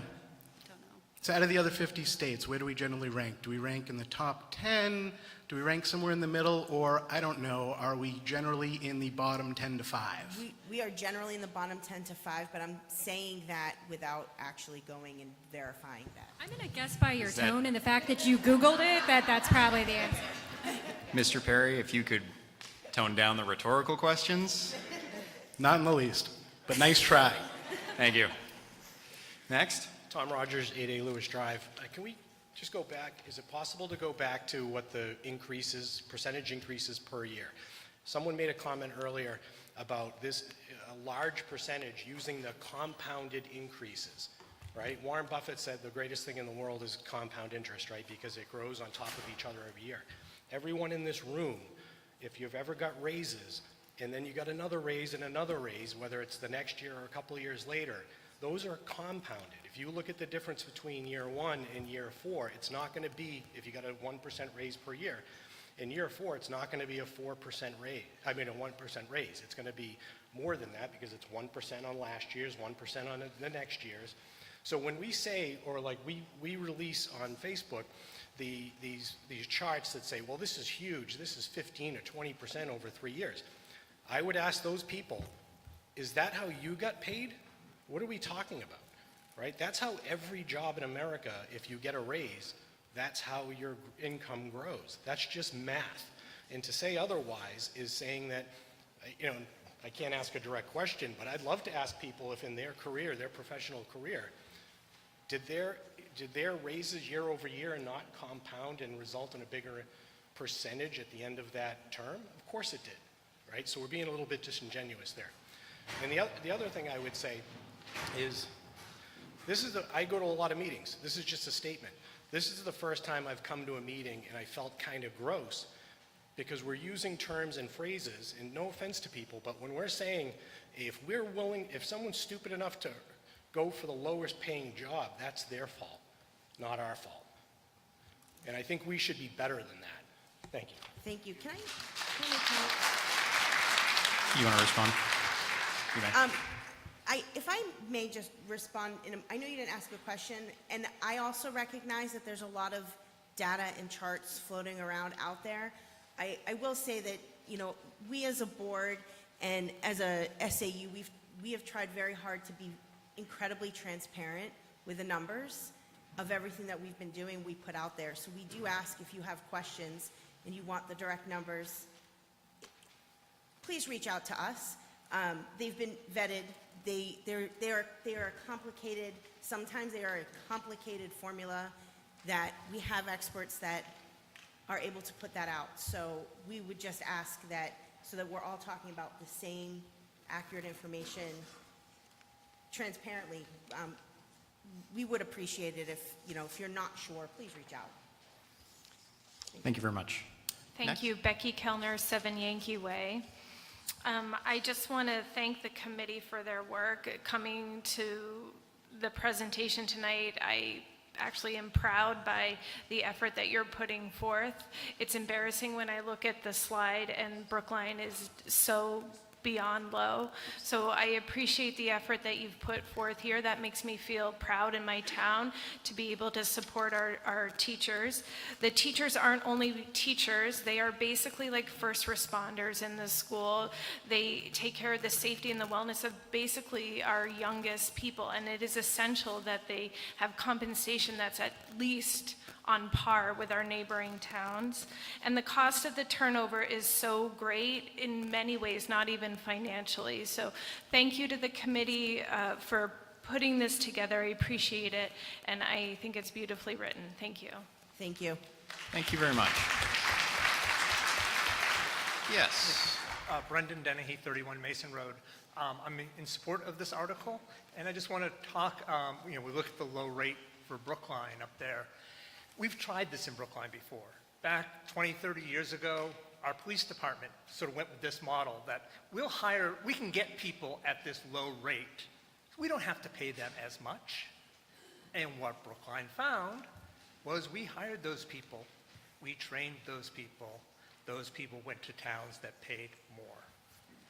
So Brookline got smart, and we said, we're going to pay our police officers at a rate that is comparable to the towns near us. And guess what happened? We've been keeping those police officers.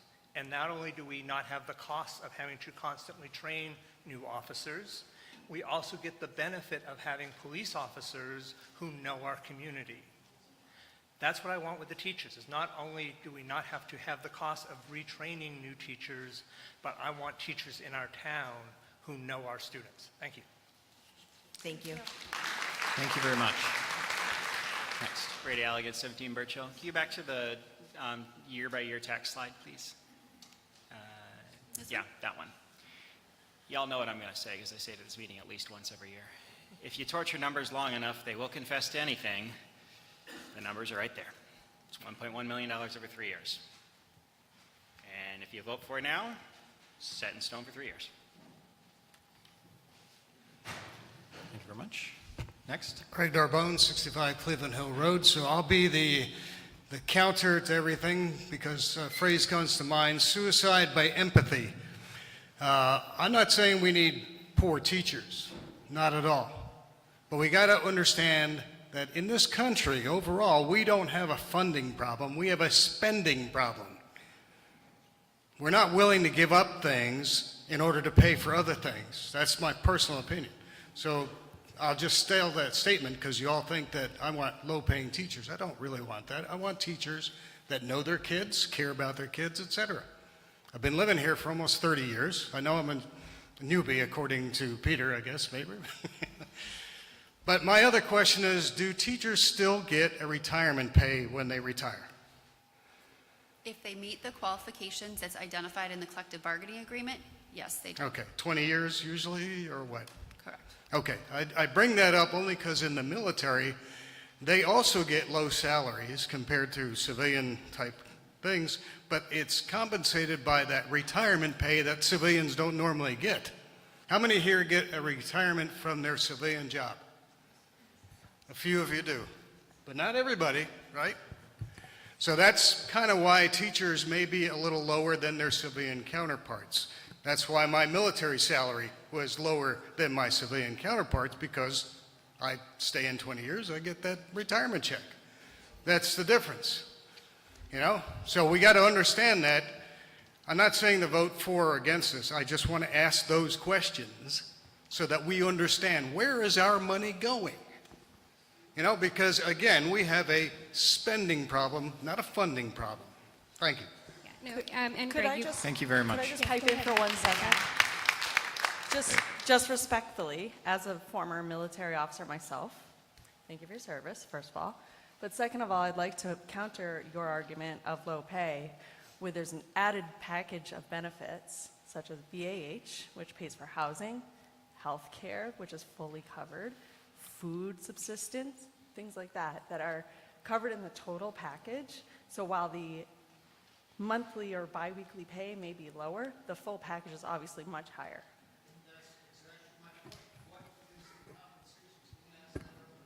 Respectfully, you argued that the retirement pay is what kept them there and not the full benefits package. And I'm going to follow that up with saying that we as a board, I think, have been hearing for a long time from the community, yes, taxes are going up. Taxes are hard. We're all taxpayers. We're also all parents. I think all of us have children in the Brookline School District at present. We've been hearing for a long time that instead of investing in certain parts of the budget, why aren't we investing in staff? So now we as a board are investing in staff. And that's where we're trying to respond to the feedback that we're getting. It's been invest in our teachers, invest in our teachers.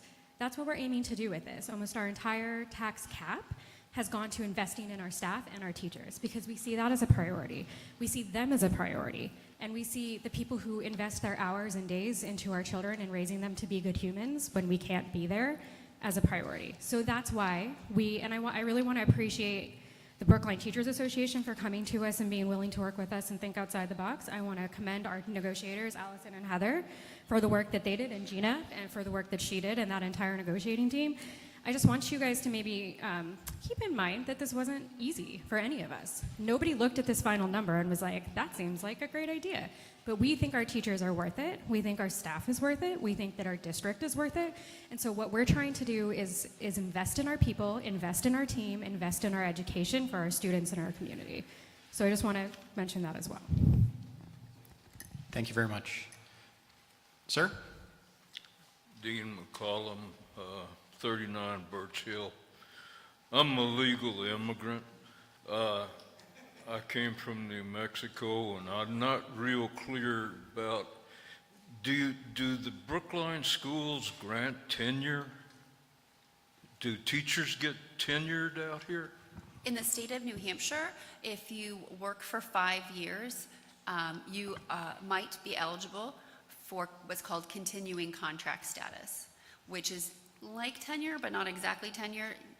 You're not guaranteed a job. So the term doesn't apply here? Not exactly, no. Okay, well, I was just, if you guys had granted tenure, when would that kick in? You said 5 years for continuing? If you are employed in a single school district in the state of New Hampshire for 5 years in a row, and you perform at a high level, then you are offered continuing contract status, yes. Okay, thank you. Yeah. Thank you. Sir? Again, Tom Rogers, 8A Lewis Drive. Again, just coming up here, and I hate to be like disputing points, but as Brady said, that's the number right there. It's not the green and orange chart. Also, anybody who has a 401k and their employer gives them a matching 3%, you have an employer-sponsored retirement plan. Teachers don't have a 401k. They have a pension plan. They take a lower salary over their career, and they do get pensions the same way police officers do, the same way firefighters do. Okay, they could make more in the private sector. That's just a fact of life. We get a deal on teachers in an engineering job or anything else. You're not going to find somebody who's been working 10 years as a master's degree plus in a professional field that's making $88,000. And I know a lot of people will say, yeah, you can. Okay, if the median income household income in Brookline is $165,000 a year, and that's spread out over people that aren't working, how could that be possible? The reality is we're seeing that we're underpaid as compared to our peer in neighboring towns. They do get pensions, but let's not make this an us versus them. Let's hire the right people, let's retain the right people, and look at this the way we looked at the contracted employers earlier. It costs more money, I think it said 3 times yearly cost, to recruit a new teacher. If we don't do this and we don't keep pace, we're going to have bigger problems down the road. Let's not kick the can. Thank you. Thank you very much. Ma'am. Melanie LeBake, 2 McDaniels Drive. First of all, I want to commend the school board for the work that you've done with what you have, because I know it's not easy these days. I just wanted to address the comment about we don't have a funding problem, because we absolutely have a funding problem. So our state lost $150 million in revenue when the interest and dividends tax was repealed in January of 2025. According to Reaching Higher New Hampshire, the school voucher program has diverted $72 million in state funds from public schools. This year, Brookline is projected to pay $209,432 in vouchers. And the New Hampshire Fiscal Policy Institute stated that a currently proposed business enterprise tax reduction would have reduced revenue by more than $26 million annually if it had been in place in this budget cycle. So there are factors that are clearly showing us that we have a funding problem. We will be getting less and less money, and then, unfortunately, we as taxpayers will have to pay more money. So that is an issue, but our schools is not the issue. Thank you. Thank you. Thank you very much. Yes, sir. Brady Allegan, 17 Birch Hill. Feel free to grab the mic and just pull it right up to you. There you go. I can do that. Question on the teacher retirement. Somebody correct me if I'm wrong. That is set by Concord and cannot be amended by the school district. So there's the pension plan, and Yep. then there's a teacher retirement benefit in the contract. So what's in the contract can be amended locally by negotiations. What happens at Concord, we cannot amend. So if folks have an issue with the state retirement that people have, that our teachers get, that I don't believe is paid for by the state either. I believe the district pays for each teacher's retirement. Correct. But has no control over how that is set. That is all done in Concord. Correct. So if folks have a problem with the retirement, they need to speak to our representatives in Concord. Yes. Okay, and then my other comment would be, I appreciate Melanie's state numbers. Some federal numbers on this question of spending problem versus funding problem. The federal government just 2 days ago approved the Department of Education budget at $79 billion, which sounds like a lot of money. The Department of Defense got $1 trillion. Thank you very much, sir. Eric Power, Westview Road. I don't know if we can go back to the slide on revenues. I just wanted to bring up a point about the revenues.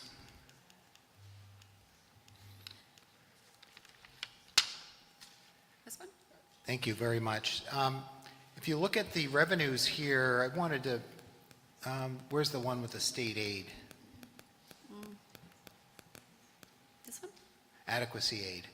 Yes, I'd like to mention, there was a talk about spending and revenue. The legislature has worked really hard to give us more money. We can maybe pay for these teachers' raises or all the other things that are in that budget. If you look at what we're getting from Concord, it's going up almost $500,000. The adequacy aid, 21%. The retained tax is down a little bit, but the total state aid is up over 15%. So we don't want to just spend that all. Some of it should go to tax relief. So it's not downshifting. This is the state giving us more money. We need to use it wisely. Thank you. Thank you very much. Ma'am. Hi, Tiffany Turcott, 21 Route 13. I just want to say thank you for all of your hard work, school board, and I do think teachers deserve the world, and I wish I could pay them all $1 million each. But I have some questions. What is the percentage increase in salary per teacher with this proposed warrant article? So that's a difficult question to give you a straightforward answer, because in year one, the salary table was completely restructured, and teachers who were what's called off the grid were placed back on the grid, and so it's a different percentage for everybody. In year 2 and 3, it normalizes at just 2%. Gotcha, okay. So it's different for everybody. Do you have an example? So the average salary is $66,000 currently. What is that going to go to after we spend this money? Sure. Also, a difficult question to answer. That is a calculation that we submit to the state, and so I selected those numbers just because they're easily accessible on the state site, but that calculation removes certain professional staff members from the calculation, and it takes into consideration exactly where they are on the grid, et cetera, et cetera. So that also is not as straightforward of a question. Do you have a range? No, because it varies teacher by teacher, and obviously we can't give out personal information. What we can share with you that we did, right, as we restructured the grid, we took a teacher's existing salary. On the current grid, we matched it to the closest salary without going down, without Sounds like a decreasing their nightmare. pay, Yeah, right? yeah. And then we moved them their step, assuming next year they're still with us, and that's a year that they earned stepwise. So it does vary person to person because, as Gina said, some educators are being placed back on the grid because they've been off the grid. And it varies. Some of our early career teachers on our old grid are making like $40-something thousand a year, and on the new grid it's more than that, and then it evens out kind of later. So it really varies. So unfortunately, while I know you're looking for a percentage, it's not possible to give you that because it's varied in year one. Year one was really a lift and shift. Sure. Without decreasing any salaries. Okay. I can Okay. share with you that the actual teachers, if we had the exact same staff today as next year, and the year after and the year after, so the actual increase our existing staff would experience over 3 years is 18% over 3 years, Okay. and not the 27% that has been shared. Okay, thank you. And then going on that, have we ever done a lift and shift prior? And we've never have. Because my follow-up question to that would be, if we had done that and attracted more talented teachers, did we study test scores after that? Did our students actually improve? Right, and we have not done that. Brookline's been behind for so long that prior to my being here and my understanding just in conversations on how negotiations have gone before, it was kind of just like a standard percentage increase year over year. And as we've been experiencing struggles and we as a board see the struggle that our SAU is having in getting teachers here. And then as we listen to our community and we see what our educators are making, we know it's not right, and we wanted to fix it. So this is the first time this is a lift and shift to really write the course of pay for our teachers. Sure. So you can't compare it yet Okay. to our student achievement. I gotcha. So $66,000 average salary, that with a 20% increase is going to go to what? 80,000? No, that's because it's not It's a quite. $13,000 increase? Wish our finance guy. Thanks, Hang finance tight, guy. Hang tight, they're working on it. Sure. I am not a math person in my head. All good. Or on the spot. Okay, so once again, it's not really apples and apples, but I'll give you something. Year one would go up to $72,281. Year two would go to $75,643. And year three would go $79,117. Okay. All right. But with that, also recognize that all the towns around us are all going to continue to go up as well. So while we're righting the ship, and while immediately it might sound like, oh, well, now we're way up there, they're all going to be going up as well. So we're righting the ship, but we're not shooting ourselves to the top, if that makes sense. Okay. Thank you. Thank you. Thank you very much. Ma'am? Hello, Mary Zor from Route 13 in Brookline. Okay, my question is, all your comparisons were with public schools. Did you make any comparisons with the private schools in the state, with private school teachers in Catholic schools or other schools? No, we didn't, because that would be apples to bananas. And I'm not trying to Well, be they're funny. teachers. Well, sure, they're teachers, but public education has different regulations around certifications and training and experience in public schools. And private schools are able to set those parameters on the individual schools. Keep me honest with that. Yeah, and the same is true with Massachusetts. I mean, we can easily, I was a New Hampshire educator and I jumped the fence and got a $45,000 salary increase just by switching states. So we don't compare to Massachusetts. We typically in the SAU have a certain number of districts that we compare ourselves to for a variety of reasons, whether or not they're a co-op, whether or not they're similar demographics, similar size, all the things. And so there are typical districts that we look at. We look at far more than what's represented on the slide, but we're really trying to use the same set of districts for comparison purposes over time so that we're not picking and choosing what makes it look one way one year and then have a different slanted view in another year. Well, I'm just interested in the comparison with the private schools because there's a general impression, I don't have the figures in front of me, that students do better in the private schools than in the public schools, and that there's usually a lower cost per student for kids in the private schools than in public schools. And so it kind of, that if I had the figures, I wish I did, but that's my general impression. And if that is true, then that kind of shows that it's not how much money you throw at the school that makes the school necessarily better. It's dedication of the people that are teaching there, and the values are also of the parents and how much they are involved a lot of times in the students. And when you strain households, like when you put financial strains on Ma'am, households, so we're- that a lot of people have to Ma'am, work. Thank you very much. Two jobs, and that- We're talking about the excuse teacher's me. contract here. Right, right. And this is tied into that because their contracts affects everyone else's home budgets. But I That think, comes out of our I think to my taxpayer colleague's money. point, I think to my colleague's point is that private schools do not follow the same regulations, and so we have regulations around special education. We have many regulations that private schools don't have to follow along with those guidelines. And so Well, public it's- education is very, very different than how a private school works.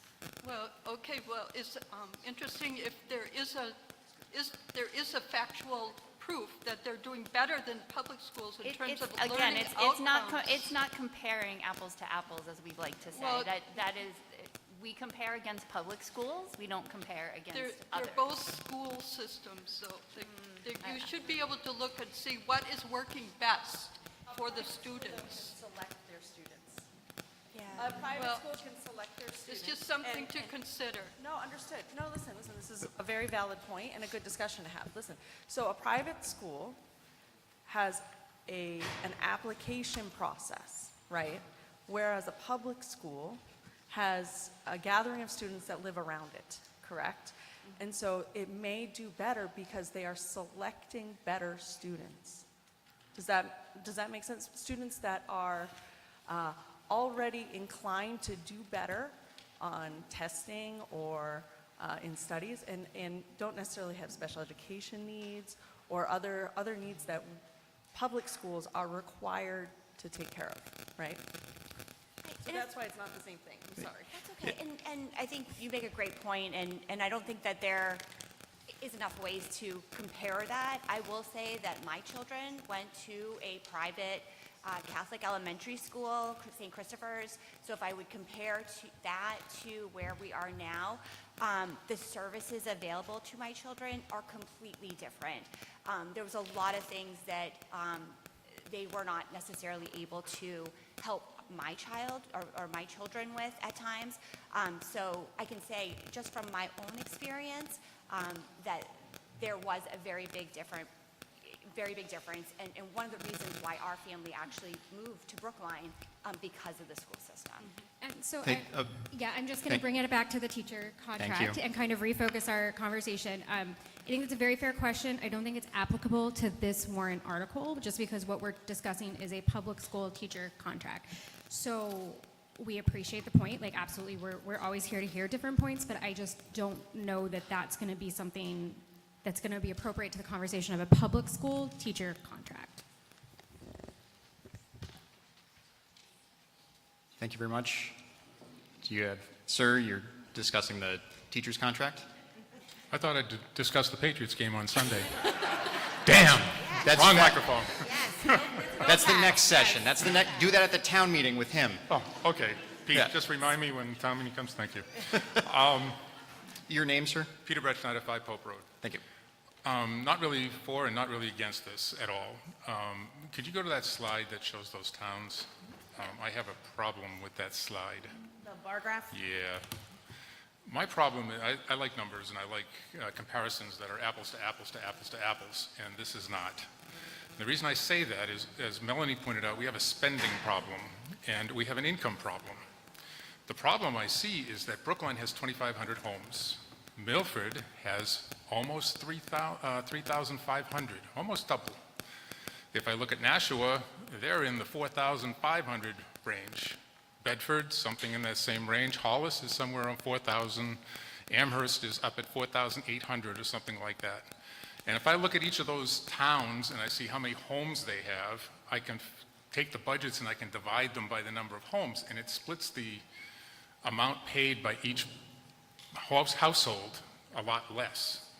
And what we're trying to do in Brookline, and I agree with what you're trying to do, is to try to bring those teachers in that would go to those towns because they can afford to pay more, because they have such a wider base. And if you look at Nashua and Milford and Bedford, Hollis not so much, but Amherst, they all have a huge commercial base as well, so they bring in tax dollars from that. So you put that all together and you say, oh, well, how does Brookline come up with the correct costs to pay their teachers, the same as all those other towns that are there. So I would have liked to have seen a graph that kind of, not necessarily looked at the area around us, which I know we have to look at, but also the towns that are the same size.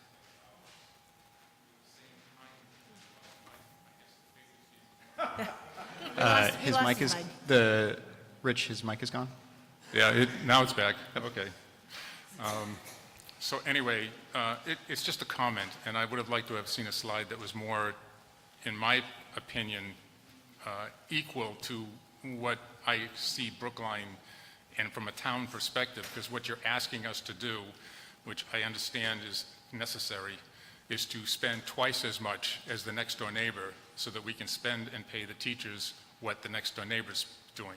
So that's my take on this.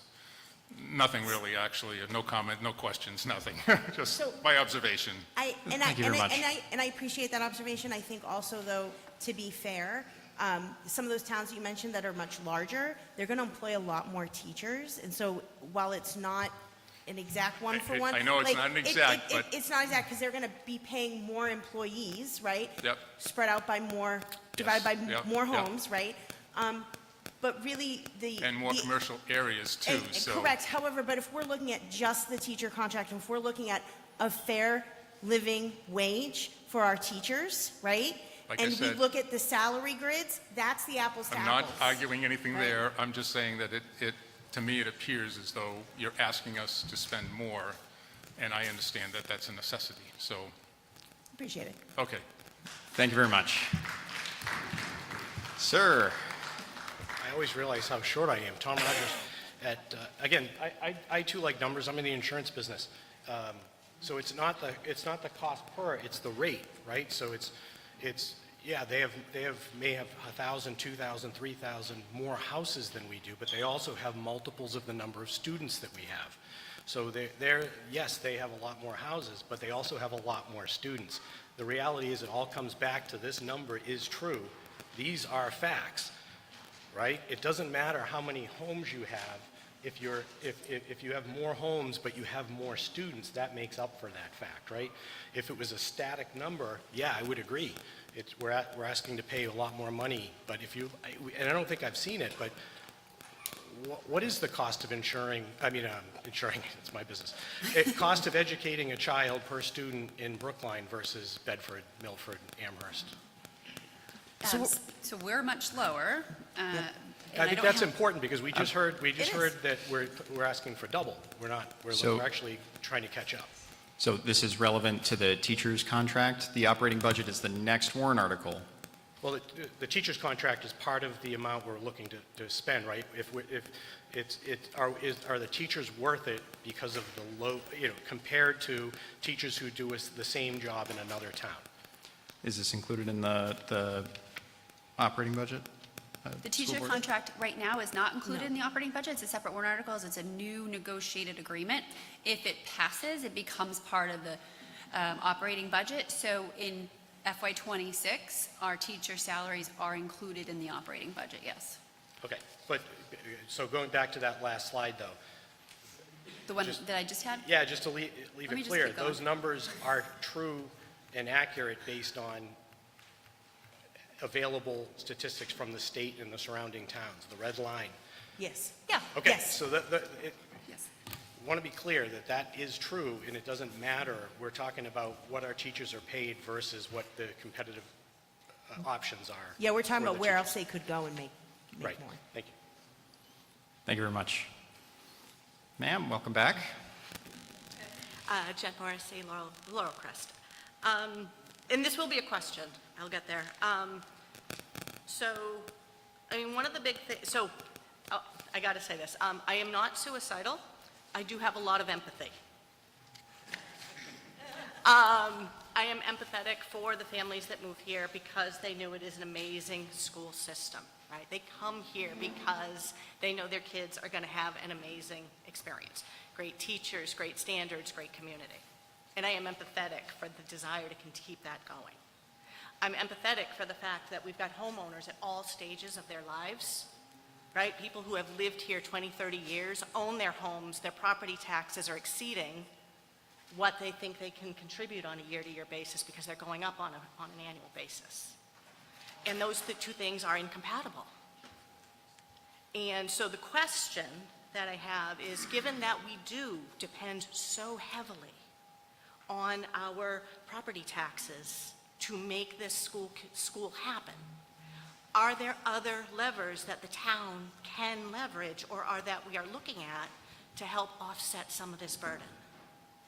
Because that's what I hear. I mean, what I hear is not that we don't want to support this, but that where the burden is coming from is becoming unsustainable for folks. And I don't know if there are other things that we can do via building up our business base, via looking for other ways to make this community more palatable for folks who will come in and spend money and generate revenue. But that's where I see the biggest pain point and also possibly the biggest opportunity. So I don't know what the actual question is, but are there other lever points that we can use besides people's property taxes? Yep, so I don't know that that's And I don't know if this is the place. This might not be the place, but that's what I see. What I can say is from a district perspective, we do actively look for offsets, right? Especially in a year like this year where we're trying to deliberately invest in our teachers. You know, looking at the different healthcare plans so that we're not paying as much, right? A little bit of an offset there. By doing this, it helps us to manage the vacancies so it doesn't cost year over year to bring in new staff for them to go elsewhere. Then we want to try to retain them. We are adjusting, you'll see it when we get to the operating budget. We adjusted some of our non-instructional expenses this year so we can absorb the cost of the contract. We as a school board have tried to pull those levers in the capacity in which we can, but then I think it goes back to some of those other comments that we've heard here tonight about funding outside of our town. And it's a much larger conversation. I don't know that any of us up here can actively No, and that's answer absolutely for you. fine, but that's what I see, right? What I see is everybody wants to do the right thing, and everybody feels the pain of doing the right thing, and where's the solution to try to offset that? Right. And that was just, I Kind could of an not say it. open-ended, hanging out there question. Yeah. Thank you. Thank you very much. Is there any further discussion on Article 4 about the teacher contracts? Seeing no discussion, we will close out under Article 4 and then get to what people clearly want to talk about, Article 5, the operating budget, which reads, bear with me again, 2C, if the Brookline School District will vote to raise and appropriate as an operating budget, not including appropriations by special warrant articles and other appropriations voted separately, the amount set forth on the budget posted with the warrant or as amended by vote of the first session for the purposes set forth therein, totaling $13,489,065. Should this article be defeated, the default budget shall be $13,088,231, the same as last year, with certain adjustments required by previous action of the school district or by law, or the governing body may hold one special meeting in accordance with RSA 40:13, Roman numeral 10 and Roman numeral 16, to take up the issue of a revised operating budget only. Majority vote required to pass. Estimated tax impact $7.94 per $1,000. The school board recommends this appropriation 500. The finance committee recommends this appropriation 111.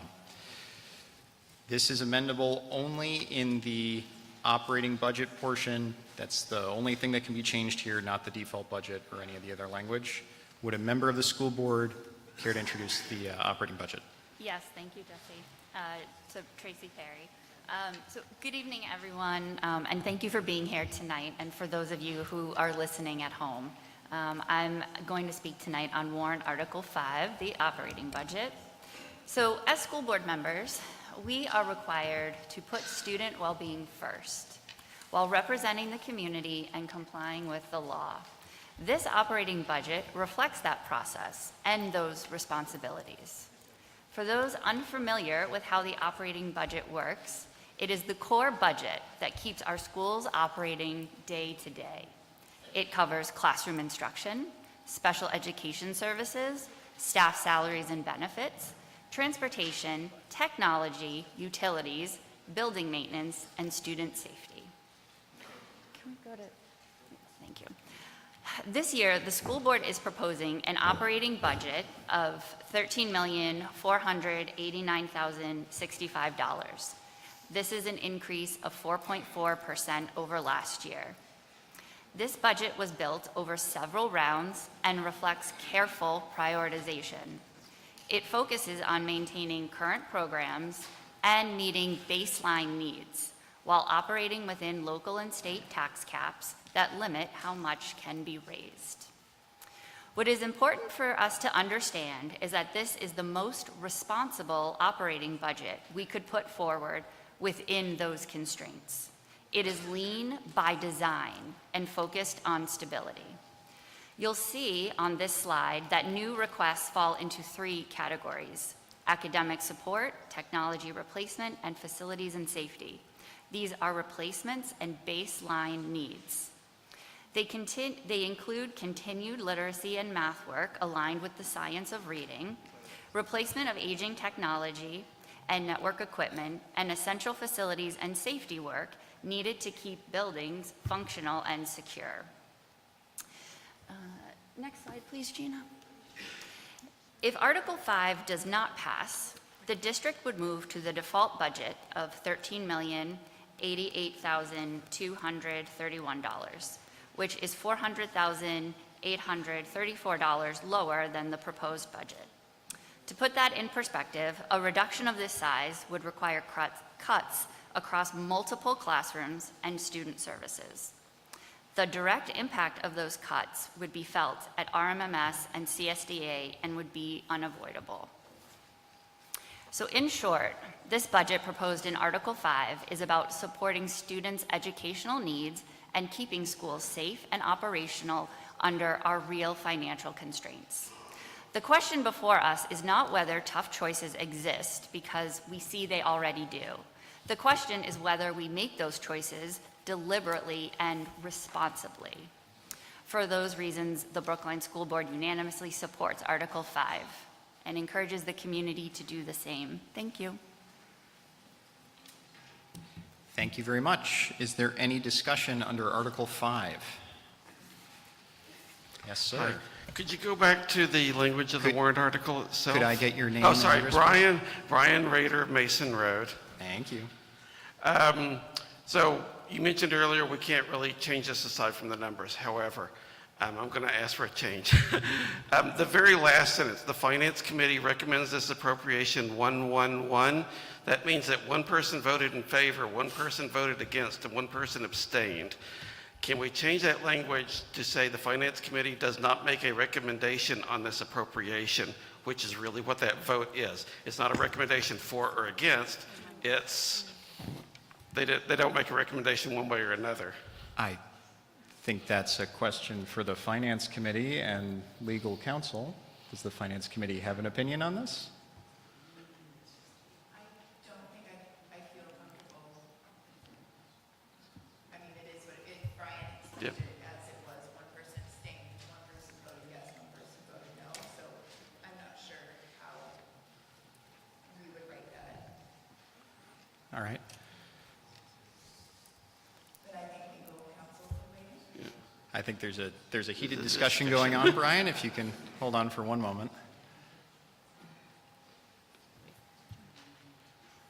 Sorry, I wasn't present when the vote occurred, so I'm trying to figure out what the motion actually was at the time that the Finance Committee made the motion. And I guess if there's recollection. I'm not sure anybody was present other than the Finance Committee, because they did it not at the public hearing. What is the question? When did we? What was the actual motion? What was the vote? What was the wording of the motion that you voted 111 for? Because it was not at the public hearing, so I'm not sure what the actual motion was. We could draw up our minutes from that meeting and let you know. I wouldn't want to misspeak. All right. So we don't have to resolve this tonight, but I'll throw that out there as a suggestion. Council, would it be appropriate to change this as minor wording after this wouldn't necessarily require a motion to amend to change this language, correct? Yes, I think if it can be clarified based on what the motion was, then it can be adjusted to reflect, to accurately reflect the motion and the outcome of that motion, if this is not an accurate reflection of that. Okay. Oh, he's gone. So, it's good? Thumbs up? Thumbs up? Thumbs up. Okay, thumbs up. We're good. Hello, Mr. Power. Eric Power, Westview Road. I'd like to make a motion to amend the proposed operating budget to a new figure. I'm ready. $11,951,135. To make sure that I got that correct, you're making a motion to amend the operating budget from $13,489,065 to the new number of $11,951,135? Yes, Mr. Moderator. It is a miracle I got that right. All right, is there a second for the gentleman's motion? Is there a second for the gentleman's motion? There is a second. What is your name and address, please? I didn't catch that. Rui Laura. This Sergeant. See, this is why I keep him around, yeah? He knows everyone. All right. Okay, so there is a motion to amend the article. We have a second, so we are now discussing the motion to amend. Mr. Yes, Power? Yes, I'd like to speak to my motion. You may. Yes, so for those who aren't aware, we always just see the last year's changes, but I'm looking back 2 years, and we were at about $11.97 million 2 years ago, FY 25, which is 2 years ago. We're in FY 26. We're talking about FY 27 for the appropriations here. And, you know, from that first year, we went up over almost $1 million in expenses. And we're looking at another increase in the operating budget of almost $600,000, which is a lot of money. Now, if you look at inflation, we have had some inflation in 2 years. It's been just under 7%. But we've also had a drop in enrollment in number of students in the school district. We used to have 562.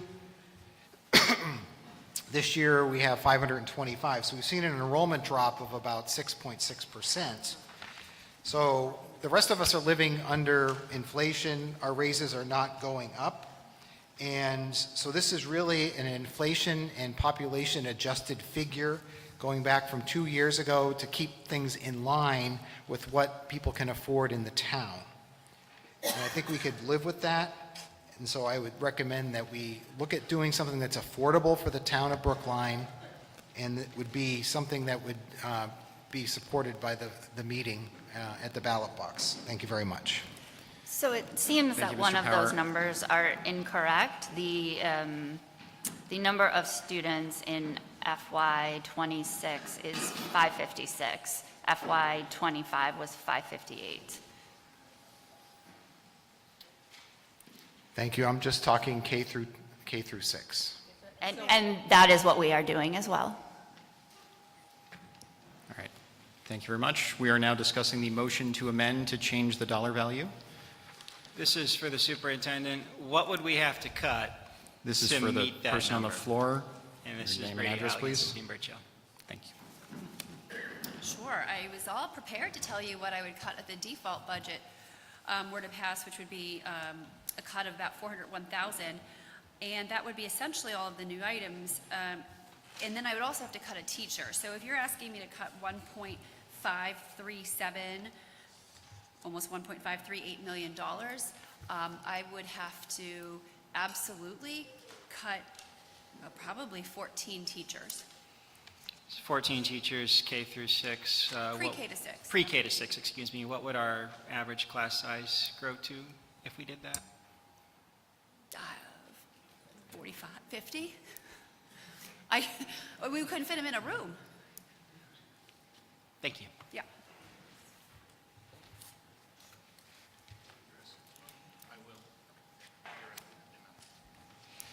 All right. Discussion on the amendment, Jim. sir. Yep. Rob Rushton, Flint Meadow Drive. We operate on a bottom line budget here. We only have access to the total amounts. But generally speaking, when you're looking at modifying a budget, whether it be increasing or decreasing, most people would have specific items in mind, even if it is advisory to the school board. An across-the-board change without a specific target as to what is intended to be changed, to me seems unfocused. And I think that the damage that sort of thing would cause to our school system would be considerable.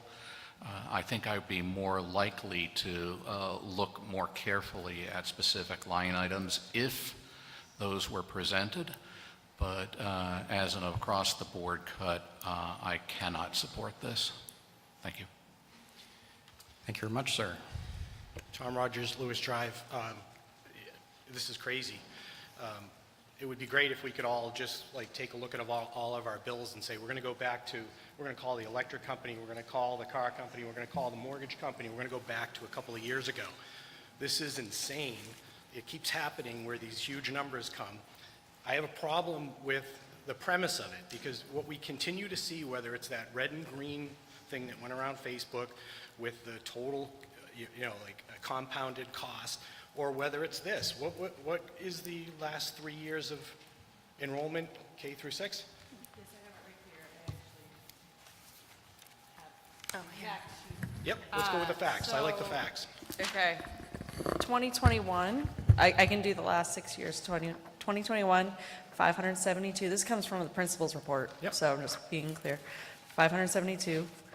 2022 is 587. 2023 is 580. So these numbers are significantly different than what's on this chart that he had provided. 24 is 582. 25 is 558, and 25 is 556. Relatively stable over 7 grades of education. Relatively stable, all higher than what was, the numbers that we're giving as a part of the new proposed change to this budget. This number is based on false information. The presentation was false. That's not the number of students. Our students aren't declining, not the operating budget, the amendment. Sorry, yes. Excuse me. Sorry. The amendment was phrased and presented with a erroneous enrollment number. Is that yay or nay? From what? Different than the facts? Yes. Okay. Correct. Thanks. Thank you very much. Sir? Hello. Mike Pellerito, Westview Road. I stand in opposition to this amendment. As the previous speaker said, it's basically crazy, and it's disingenuous, and it has nefarious motives. It does not represent fiscal responsibility. It represents, I'm not quite sure what it represents. It represents nefarious motives in my mind. I stand to remind folks in the chamber here today that the New Hampshire Supreme Court last summer ruled that the state does not adequately pay for education per our Constitution, and I feel it was disingenuous earlier to go back to that state aid chart and say that the state aid is rising when the New Hampshire Supreme Court ruled that we are not funding education appropriately, and if we were to fund education what was deemed appropriately, our state aid would be going up by 7-digit figures. And the fault of that, the people who are not responding to our courts and not following the law, is our representatives in Concords who are failing us. That is, and to the lady who asked before what other levers we can pull, we do not penny pinch our schools and damage what the good work the school board does. We need to look to Concord and vote people into Concord who will support our children and our future. Thank you. Thank you very much, sir. Is there any further discussion on the motion to amend? Ma'am? Beth Gilday, Ames Road. I may have missed this. So the total number in the budget that was proposed as a change would be 11,900,000 something. And then would the default budget stay the same at 13 million? That's correct. That feels very misleading to the voters who are not here tonight. And that is a huge concern, and I urge us to vote this down. Thank you very much, ma'am. Sir, speaking of the motion to amend. Tyler Frediani, 18 Westview Road. So I am rising in opposition of this amendment here. I want to, just to clarify, I'm newer in town, so am I correct in understanding that we currently are facing lower scores in our students' test performances, and that that's something that the school board is actively trying to address? Well, Yeah. Complicated. It is complicated.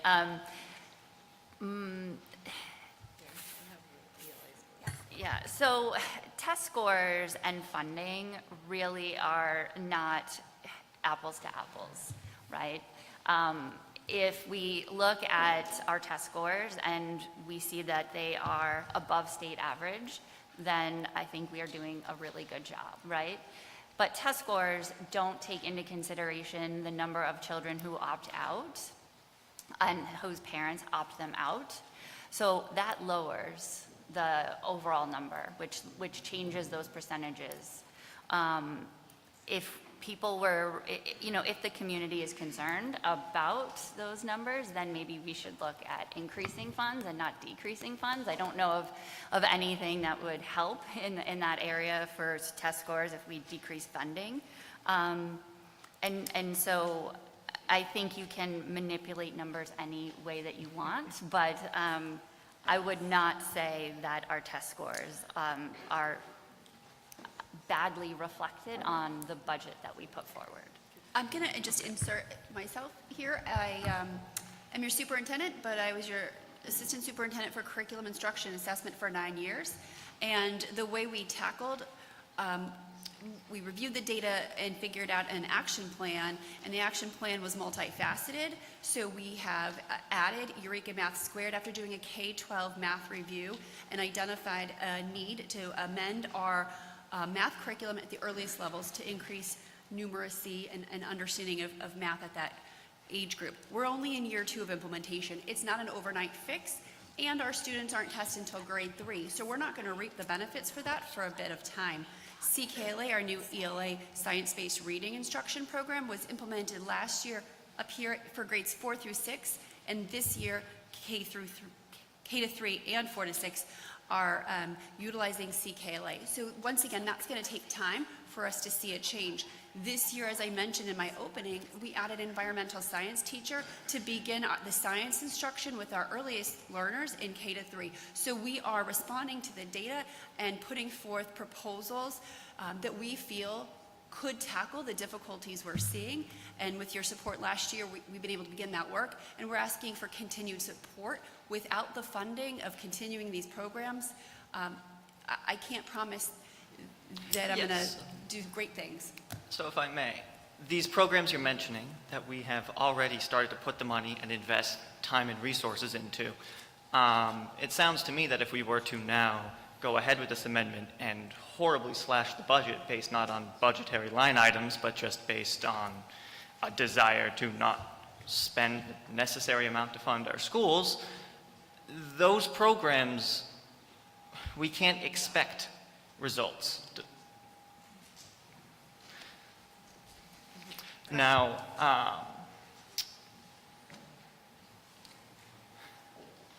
may I raise a motion to end consideration after having asked a question, or is that improper? You may not, but there is nobody behind you in line, so as soon as you get out of the way, there we go.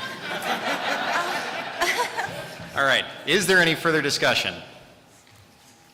Hearing none, we're going to put it to a vote. This is a vote on the motion to amend the operating budget number from $13,489,065 to the new number of $11,951,135. All those in favor of the motion to amend, please raise your voting cards. All those opposed, please raise your voting cards. The motion is defeated. We are back to the original number. Is there any discussion on Article 5? Mr. Power. Yeah, Eric Power, Westview Road. I'd like to make a different motion to amend. Go right ahead. For a new proposed operating budget of $13,009,332. Can you say that one more time? 13,000,009 332. 332. All right. So, your motion to amend, to make sure that I got this right, is to change the operating budget number from $13,489,065 to $13,009,332. Is that correct? Yes, and I have a second piece to this, that I wanted to zero out a line item as part of this. Zero out a line item.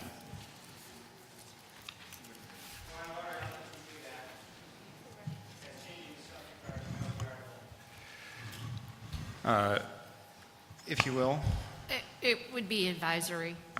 it would be advisory only. That's what I thought. It won't change the warrant article, correct?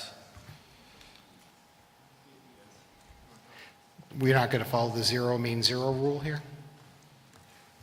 The language of the warrant article is the bottom line, so you'd be voting on the $13,932,000 as your budget. All right. So you may make the motion to amend the number only. You may make an, why don't we deal with that one first? Okay. And then we can come back to the line item? Because that's advisory only. This would change the text of the warrant. Mr. Moderator? Yes? You could certainly indicate what that number is. I'm not suggesting that if there is Okay. a specific line item that you can't identify what that is. Okay. Thank you. That's why she's here. So what line item? I want to reduce the line item of 10.2310.810.00, which is a line item for $4,000. All right, you're going to have to do that one again. 10.2310.810.00. And you're changing it from $4,000 to zero? Correct. Okay.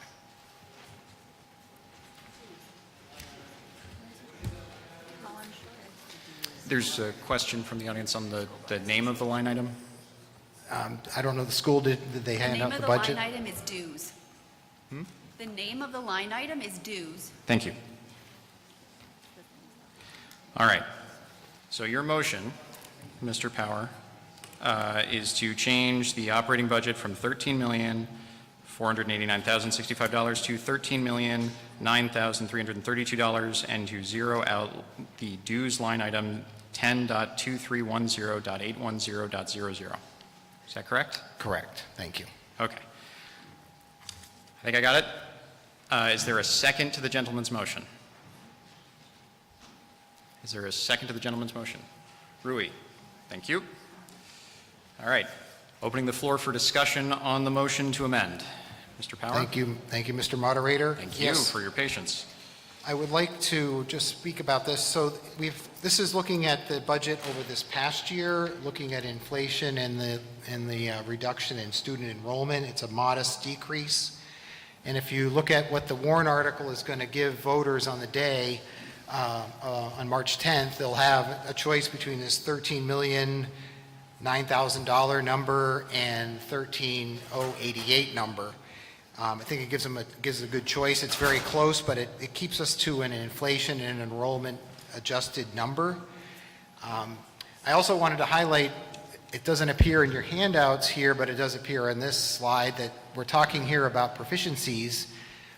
Language reading is at 62%, math is at 59%, and science is at 39%. So those aren't not really numbers to be proud of, but I think we need to use our money wiser.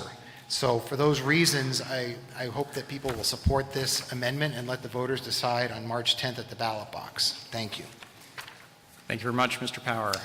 Sir? Tom Rogers, Lewis Drive. That's crazy, too. This is... Sir, I get need it. you to... Yep, I get it. Free tone it speech, down. though. So what we heard earlier was let's move it to $11.9 million out of nowhere, and that made perfect sense. That got shot down almost overwhelmingly. Well, I would say overwhelmingly. Now it makes perfect sense to go to this number. We have to stop looking at this at just like, let's just throw things against the wall. Running a school district is like running a business. If we had these types of discussion in a business, we would be asked to leave the meeting. Okay? If we came up with these kind of budget changes or recommendations to management over and over again, we wouldn't be invited back into those discussions. This is not how we run You don't run a business this way. You don't run a government this way. Thank you. Thank you. Sir? Ed Perry for Muscatanapus. I'm just going to save everybody another 40 minutes of hearing the exact same arguments to get the exact same vote outcome and call the question now. All right, there's been a motion to call the question. Is there a second to the gentleman's motion? Thank you. That's plenty. Check and treat. You got him? Okay. This is non-debatable, and it requires a 2/3 majority. So get ready. All those in favor of moving the question, please raise your voting cards. All those opposed, please raise your voting cards. I think that's pretty clear. All right. Thank you. The people who are currently standing in line, are you standing in line? Nope? Okay. All right. You two may speak. Rob Rushton, Flint Meadow Drive. Just to understand the question a little thoroughly, what does this line item represent in terms of services to the school system? So the line item covers dues that we pay to the New Hampshire School Board Association. The School Board Association provides legal advice to the school board and to the principals. They assist with questions related to school board policies. They assist with sharing information about what's currently going on in Concord in terms of legislative updates. They provide training that members have free access to. For school boards, we've conducted at least 3 school board trainings on premise for school boards to talk about the role of the school board and functioning of the board. Thank you. Thank you very much. I think that ends discussion. So we are now voting on the motion to amend Article 5 to change the operating budget from $13,489,065 to $13,009,332 and to further zero out the dues line item 10.2310.810.00 from 4,000 to 0. All those in favor of the motion to amend, please raise your voting cards. All those opposed, please raise your voting cards. It is in the negative. The motion is defeated. We are back to the original Article 5 with the operating budget of $13,489,065. Yes, sir. Super. So, Greg Darbone, 65 Cleveland Hill Road. I want everybody to understand what a great sacrifice it is to be here right now because the Muppet Show just started a few minutes ago. Anyway. If I was going to make any cuts, it would be here, not the teachers, okay? So just to make it very clear, I'm not anti-teacher. What are we sacrificing if we go back to the original budget? I go back to my always question, what is it we're giving up if that's the question? You know, if we go back to that original. Real quick, I want to say that there are a lot of angry people in town that are going to vote no on everything. I want to make sure everybody understands, okay, what is the sacrifice if we go back to this original budget? Thank you. To be clear, you're talking about the default budget here? Yes, the 13,088,231. Okay. Yes, Greg, that is a great question. So we tried our very best to keep this budget to necessities. So that includes things like floor machines, which are at end of life and are needed to keep our buildings clean for learning. The roof at the Milford Street roof at RMMS is currently providing a natural sprinkler system to some of the offices because it's leaking. So we need to replace that. That's been on the budget a couple of years now, and we've kind of pushed and pushed and pushed, and we can't anymore. We're talking about fixing access points for internet to ensure that we have reliable internet for our teachers and students. We are talking about addressing mechanical issues, I believe, a boiler, right? Or there's not a full boiler, but something. I can go through the list of Yes, cuts I prepared. Yes, so we're privacy nurses, like curtains in the nurse's office at RMMS, which I promise you are needed because I know who comes to the nurse's office daily and what their ailment is. It gets provided by my 6-year-old. So it's things like that. It's necessities. It's honestly not anything this year that was a want. Like, these are all needs. I would also just add, in order to actually hit that default budget, in addition to the access points, delaying the replacement cycle for technology, the nurse curtain, the RMMS roof, which we had to cut last year when we changed on the floor, the maintenance trust from $360,000 to $300,000. We couldn't fund that last year. Seal coating unit vents that have continually sprung a leak in our CSDA classrooms. I've mopped the floor many a times. Gutter replacement here, door phase 5 replacement. a roof repair here at CSDA, unit heaters at CSDA that have not worked for 4 years, and we keep delaying them. And most importantly and most devastating to our staff, I would have to reduce our staff by at least 1 teacher in order to be able to function with a default budget. Thank you very much, School Board and Superintendent. Yes, sir, floor is yours. Tyler Frediani, 18 Westfield.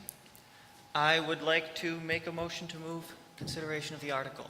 I believe we've had 2 attempts already to adjust the number, and I suspect we may see another, but as was already suggested, I think we know where this is ending, so how about we speed that along? All right, so there's been a motion to close debate because we don't vote on this here. We're going to do that at the ballots in March. But there's been a motion to close debate on this. Is there a second to the gentleman's motion? There's a second. Rob Rushton. So again, non-debatable, 2/3 majority required to pass. All those in favor of closing debate on this article, please raise your voting cards. All those opposed, please raise your voting cards. Thank you. It is overwhelmingly in the affirmative. Discussion on this will close after the gentleman behind you.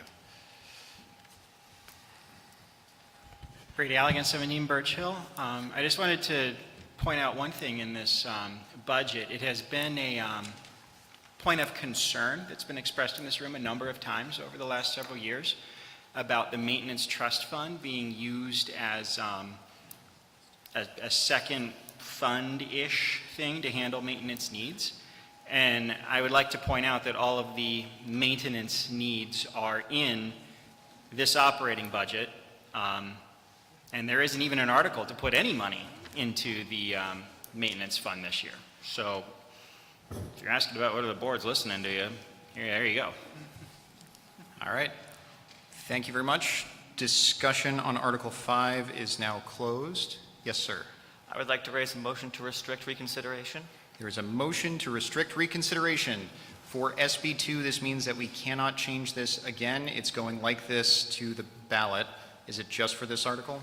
For Article 5. For Article 5. Okay, there's been a motion to restrict reconsideration on Article 5, which means this finalizes the text and sends it to the ballot. Is there a second to the gentleman's motion? Yeah. All right, there's a second. This is debatable. Does anybody want have discussion to the motion to restrict reconsideration? Seeing none, we'll put it to a vote. All those in favor of restricting reconsideration on Article 5, please raise your voting cards. All those opposed, please raise your voting cards. It is in the affirmative. Article 5 is restricted and may not be taken up again.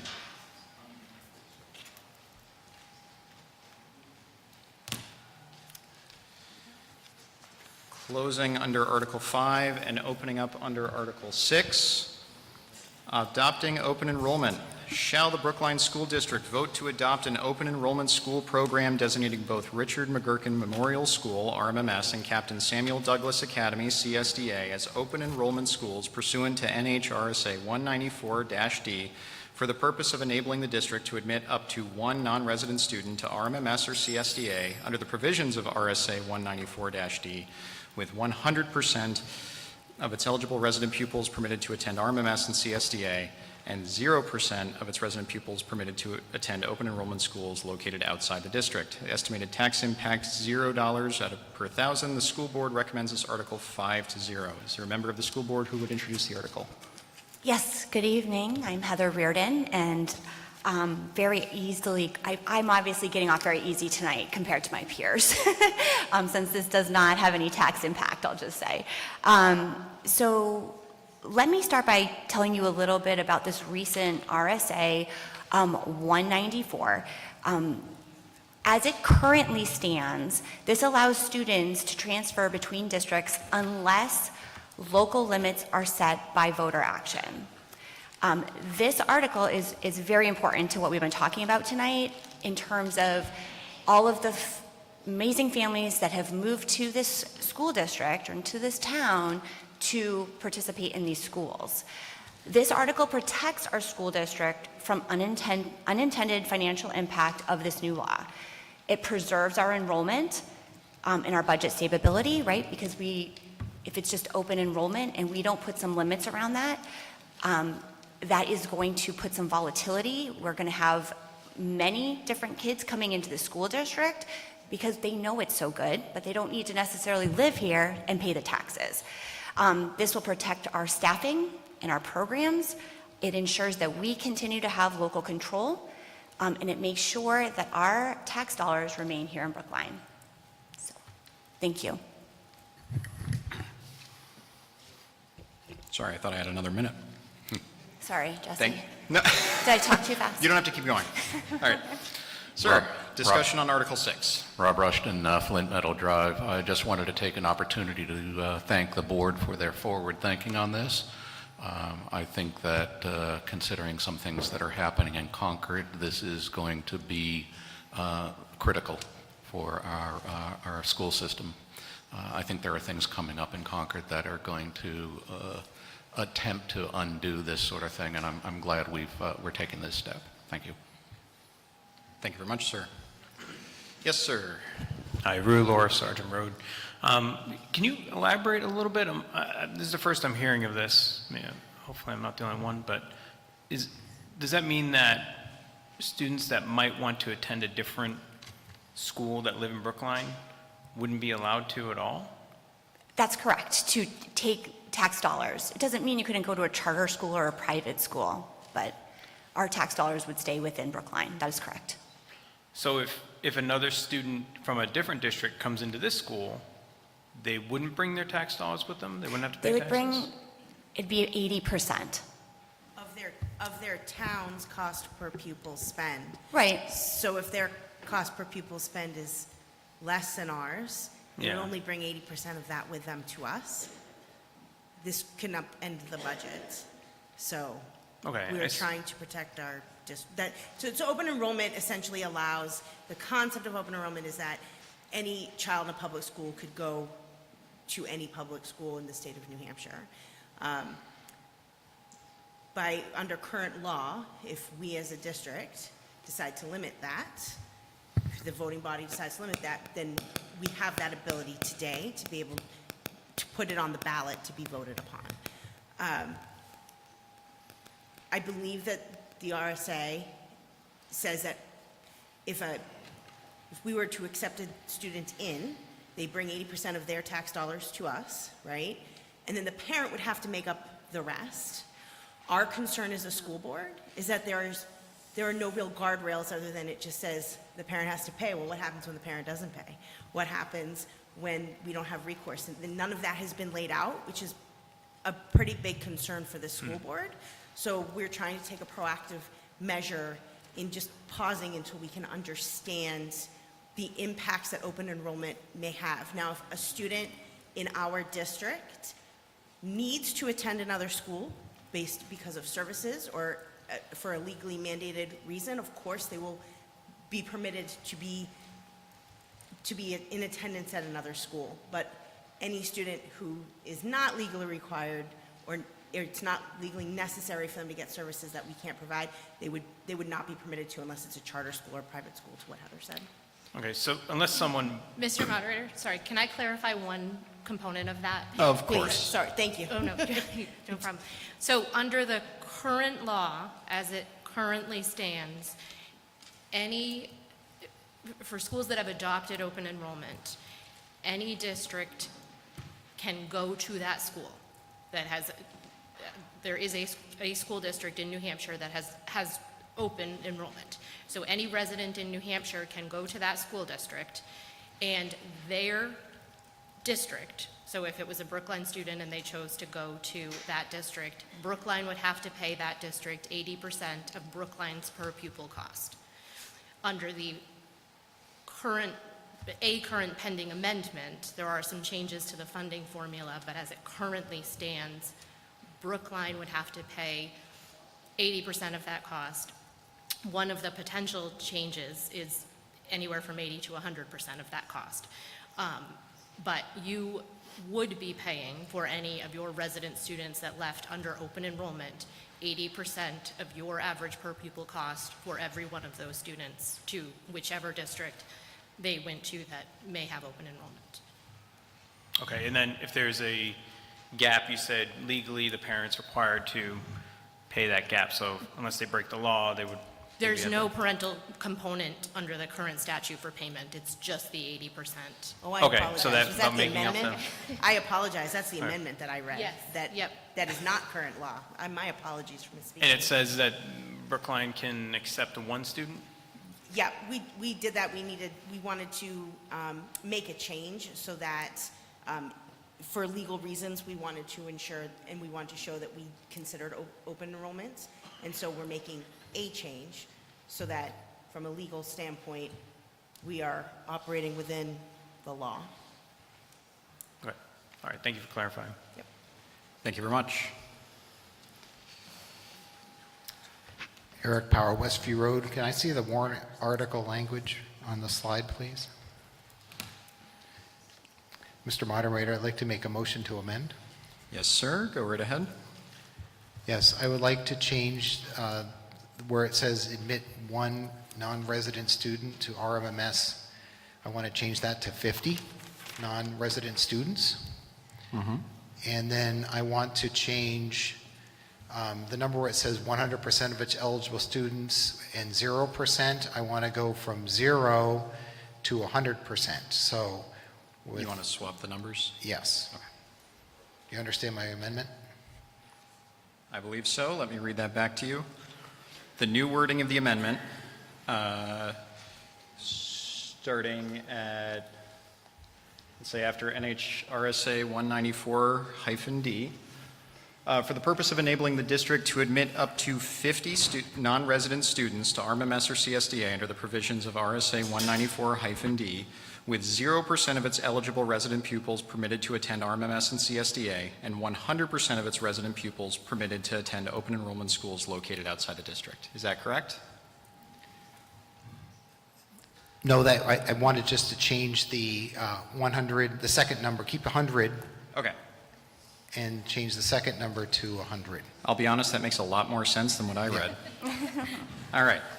To admit 50 non-resident students to RMMS or CSDA under the provisions of RSA 194-D, with 100% of its eligible resident pupils permitted to attend RMMS and CSDA, and 100% of its resident pupils permitted to attend open enrollment schools located outside of the district. Yes, thank you, Mr. Moderator. Thank you. Is there a second to the gentleman's motion to amend? Is there a second? There's a second? Yeah. You're a power, aren't you? Yeah, right. Okay. I'm just kidding, Ryan. Thank you. We are now discussing the motion to amend, changing the number of non-student residents from 1 to 50 and changing the number of eligible pupils, sorry, let me read it again, to admit 50 non-resident students to RMMS or CSDA under provisions of RSA 194-D, with 100% of its eligible resident pupils permitted to attend RMMS and CSDA, and 100% of its resident pupils permitted to attend open enrollment schools located outside the district. Sir, would you like to speak to your amendment? Yes, I'd like to speak to my amendment. So this is open enrollment, and the way that the warrant article was originally proposed, it's really not open enrollment, it's almost closed enrollment, just allowing one student from outside Brookline to come in. And I'm a big advocate and believer in school choice. And I think that if there are students that are in Brookline and they want to go to another school, another open enrollment school, they should be permitted to do so. As was stated earlier, we would pay 80% of our per pupil cost to Milford or, Nashua or any other Bedford, wherever they want to go, we would keep the 20%. So we would still get the money for those students. And I think if you allow up to 50 students in that to RMMS and CSDA, that's a very good way to fill in open space that we have. We have a declining enrollment here in Brookline, as they have in most parts of the state. So we should want to be able to bring in students, and the school board under this RSA is allowed to set limits when they have reached capacity, so they don't have to doesn't have to let people in that would drive more teachers and drive more building space. So I think it's a very healthy thing. It will help our revenue. And it will also, if students want to go somewhere else, that's fine, and we would still get 20% of the money. So I think it's a healthy thing, and that would actually be open enrollment. Thank you. Thank you very much. I just want to offer a clarifying point that our amendment does not block Brookline students from leaving. If Brookline students would like to go somewhere else, they are absolutely able to do that. What our amendment, no, I think our amendment is aimed at protecting the money, right? Like, but if they choose to go to a charter school, that's correct. That's what I'm saying, right? Oh, okay. If they choose to be, This doesn't, all right, let me clarify. So if they choose to go to a charter school, or their parents choose to put them in a private school, or they choose to be homeschooled, that is still allowed. They are still more than welcome to do that. What we are trying to do is protect the tax dollars so that our budget and our ability to provide a steady fiscal responsibility to the community is protected. So I just want to clarify that we're not saying parents are required to send their kids to school in Brookline. You are not, but that's the goal behind it. Thank you very much. Sir. Greg Darbone, 65 Cleveland Hill Road, Brookline, New Hampshire, 03033. Quick question then, whether it's 1 or 50, student X comes into our school district, bring whatever monies and all that. Okay, so next year, is that same student already grandfathered and we can accept another student, or that student has to reapply? If there's a student admitted, they would stay. Okay, so the next year, 1 or 50 more could come in? I mean, it depends on the number that would be Whatever. admitted under the amendment. Yeah. You would have up to 50. At some point, you would hit your capacity. But No, the I'm people saying that we are have- here would be able to stay. Right, I was just wondering if it was compounding, 1 this year, 1 the next. It's 1, okay, and they're here for the next 6 years, let's say, so that's it, okay. 50, they're only bringing 80%? The other 20% is made up by who? Us. Us. I just want to make it clear that we're going to be paying 20% of 1 is a lot cheaper than 50, right? I think. I was a math teacher at one time in college, but you know. Okay, so I just want to make sure that's clear. By the way, do we have a written criteria of how someone applies? No. I recommend, doesn't have to be voted, I highly, highly recommend, because we're going to get sued because someone says, well, you didn't pick my child because they have brown hair instead of green hair. Sorry, green hair. Okay? But seriously, seriously, I highly recommend we have a criteria. That way we don't get sued, all that. But If this passes, we would develop a policy. okay, so 50, I am against 50. When I saw this go into law, I saw all the dangers out there. I believe in school choice. I believe in competition. But 50 in our school district, or any school district in a rural area, is too hard to absorb. We may have classroom space, but that increases the classroom size. Do we need now to hire another teacher? All that stuff compounds on top of that. 1, I could handle. 50, no. I vote against it. And can I just add one additional thing, is that obviously that's 80% of the per pupil cost, but we never know, like, if additional services are going to be needed in the future. So obviously that can very quickly add on a lot of additional cost. Yep, thank you, thank you. Thank you very much. Sir. Rob Rushton, Flint Meadow Drive. The amendment as proposed runs completely contrary to the intent of the board in proposing this. Given the mood around the state, it looks like we are going to have some form of open enrollment, whether we like it or not, in this town. School choice or not school choice, we are going to have some policy in order to do this, and we definitely need the breathing room in order to understand exactly what the impacts of this law, either as it exists or as it is likely to be amended. We need to have that clarity within our school board and our ability to control. I'm not going to use the phrase that I was thinking of, but we do not have the ability to limit if we do not do this properly.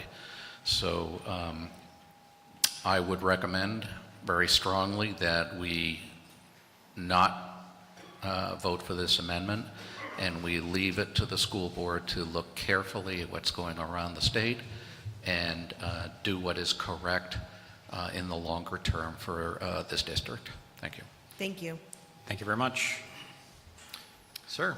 Ed Perry, Muscatanabus. Procedural question.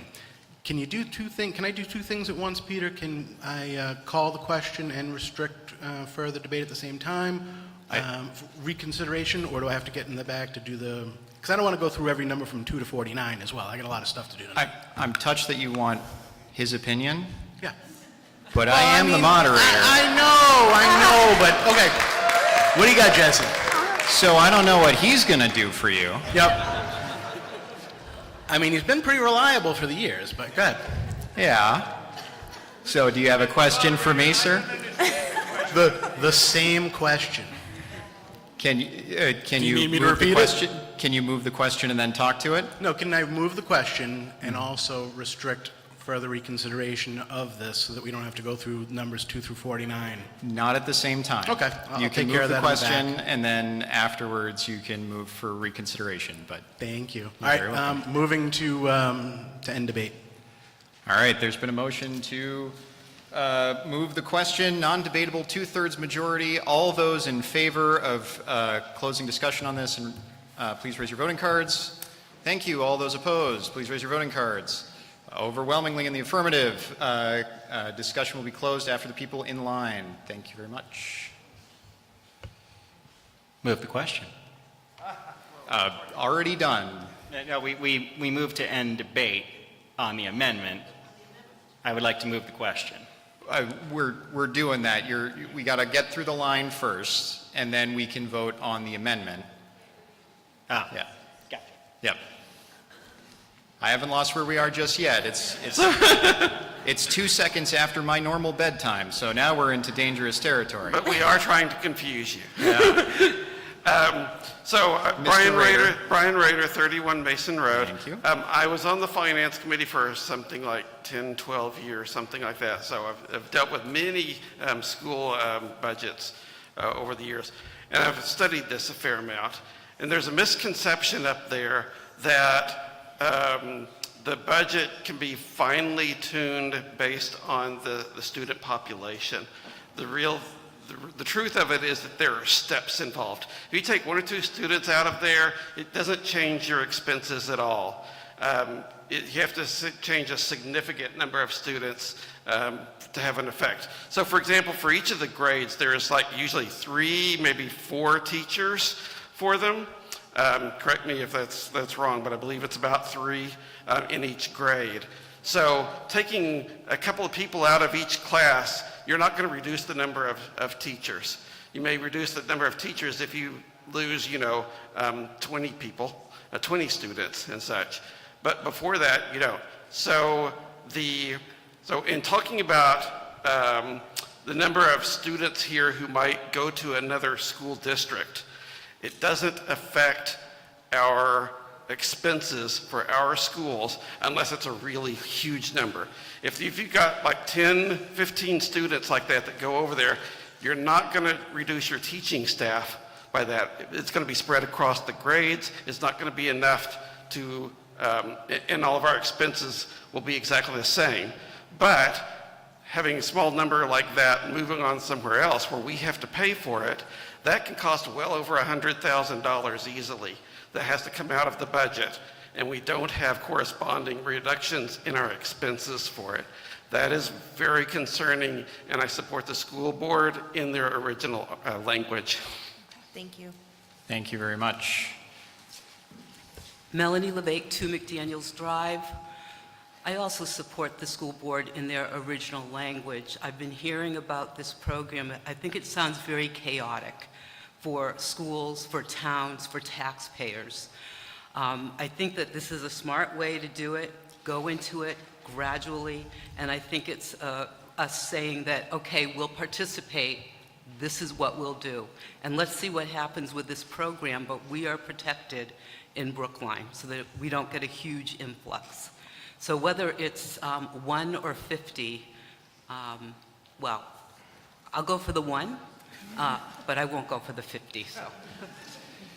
Thank you very much. That ends debate. So now we are voting on the motion to amend Article 6.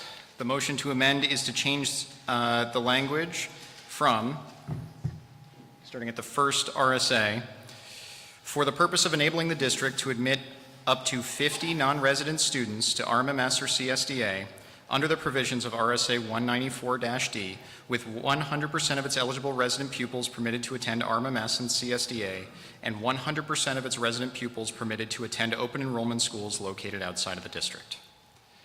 All those in favor of the amendment, please raise your voting cards. All those opposed to the amendment, please raise your voting cards. The motion is defeated. We are now discussing Article 6, adopting open enrollment as printed in the warrant. Yes, sir.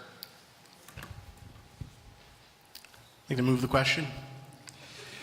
There's been a request to close debate. Do I have a second for the gentleman's motion? Oh, Rushland. All right, non-debatable requires a 2/3 majority. All those in favor of ending debate on Article 6, please raise your voting cards. All those opposed, please raise your voting cards.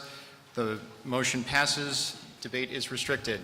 Yes, sir. Are you talking to it? You were waiting in line. I'm talking to restrict reconsideration of Article 6.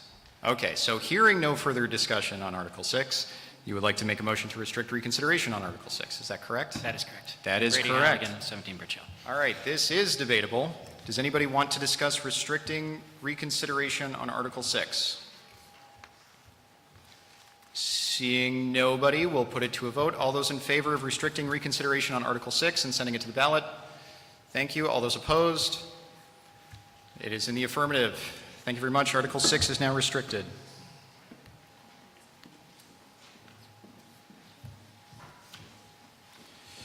All right, closing under Article 6, opening up under Article 7.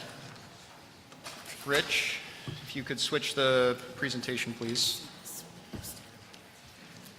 Now we're going to do something a little bit interesting with this one. You'll see what it is in a second. I don't want to spoil the surprise for you. Article 7 is a petition warrant article which reads, in your warrant, to reflect the growth of Brookline and to help distribute the workload of the Brookline School Board, shall the Brookline School District change the number of members of the Brookline School Board from 5 members to 7 members per RSA 671:4. Estimated tax impact 0 out of 100. The school board does not recommend this article 500. Eric Power, primary petitioner, would you like to introduce your article? Thank you, Mr. Moderator. I'd like to make an amendment to the language to read, next slide, please.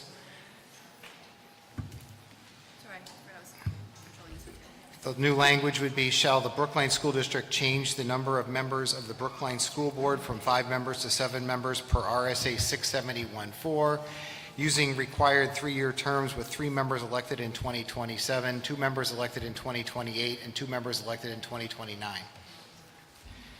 All right. Well, I don't really think I have to read that one back out because we actually have a slide for this one. Shall the Brookline School District change the number of members of the Brookline School Board from 5 members to 7 members per RSA 671:4, using required 3-year terms with 3 members elected in 2027, 2 members elected in 2028, and 2 members elected in 2029. Is there a second to the gentleman's motion? Is there a second? All right. You got one? All right. Yes? Yes? Just want to put the last line, 2 members selected. That, I'm assuming that's a typographical error. Elected. Selected versus elected. Elected is what I mean. I would, we are making a motion to amend here. Do you want to fix that now? Yes. Okay, I thought you might. Thank you very much for pointing that out. So, it reads, shall the Brookline School District change the number of members of the Brookline School Board from 5 members to 7 members per RSA 671:4, using required 3-year terms with 3 members elected in 2027, 2 members elected in 2028, and 2 members elected in 2029. All right. Thank you. We've already had a second for the gentleman's motion. Is there a second for the new wording, just to cover our thank you. There are plenty. Yep. Okay. Mr. Power, would you please introduce your article? We are discussing the amendment to the article here, which is the text that's up on the screen. Thank you. Next slide. So the school board size in New Hampshire, you can see here there's 3, 5, 7, 9, and 11 plus members. 138 school districts in New Hampshire that the data is available for. And you can see that 3-member boards are for very small single-town school districts. Brookline had that a long time ago. We went to 5 members. That's the common statewide version. But when you get to some small and mid-sized towns, as Brookline is growing, and some cooperatives, you get to 41 districts that have 7-member boards. And there are even more larger boards. There's 9 members in 14 school districts, in cooperatives, and then even larger cooperatives and special act districts have 11+ members. I know the school board, I served on the Hollis-Brookline Cooperative School Board, had 7 members. I think that was a good number. It made a lot of sense. There's a lot of work to do when you're on the school board. Next slide. So if you have a 7-member board, it enables more community representation on this school board, represents the community better. It also reduces the workload on school board members, and they can do more careful strategic planning, policy development, refinement, and review. They can look at policies. They need to look at them periodically. They can do that more diligently, and also the budgeting process. With 7 members instead of 5, it makes a lot more sense. Next slide. So I'd recommend that the meeting support at the ballot box, Brookline School Board being expanded to 7 members. It's a reasonable and needed governance update for the Brookline School District. Thank you very much. Mr. Power, it's unorthodox. Could you speak to why we're making the amendment? We are making the amendment because the moderator contacted me and said to make the warrant article complete, we would have to have maybe a special election or some other meeting to figure out if we approve the article as it was proposed originally, we would have to decide how we were going to do the terms. And this just makes it logically that we'll go on a 3-2-2 cycle for the school board members. Thank you. Thank you. And that was Mr. Moderator that actually pointed that out. It was brought up at the public hearing at the Brookline School District before me. Don't give me all the credit for that one. Sorry, my esteemed mentor says it was all me. I caught that. So we are now discussing Article 7, the amendment to Article 7, which makes that language up there just with the word elected instead of selected. Sir. Brady Halligan, 17 Birch Hill. For those of you who don't know, I actually have experience with 3-member, 5-member, and 7-member boards. As a firefighter, I work with the fire wards. That's a board of 3. I'm familiar with the library board as a board of 5. Hi, I'm the chair.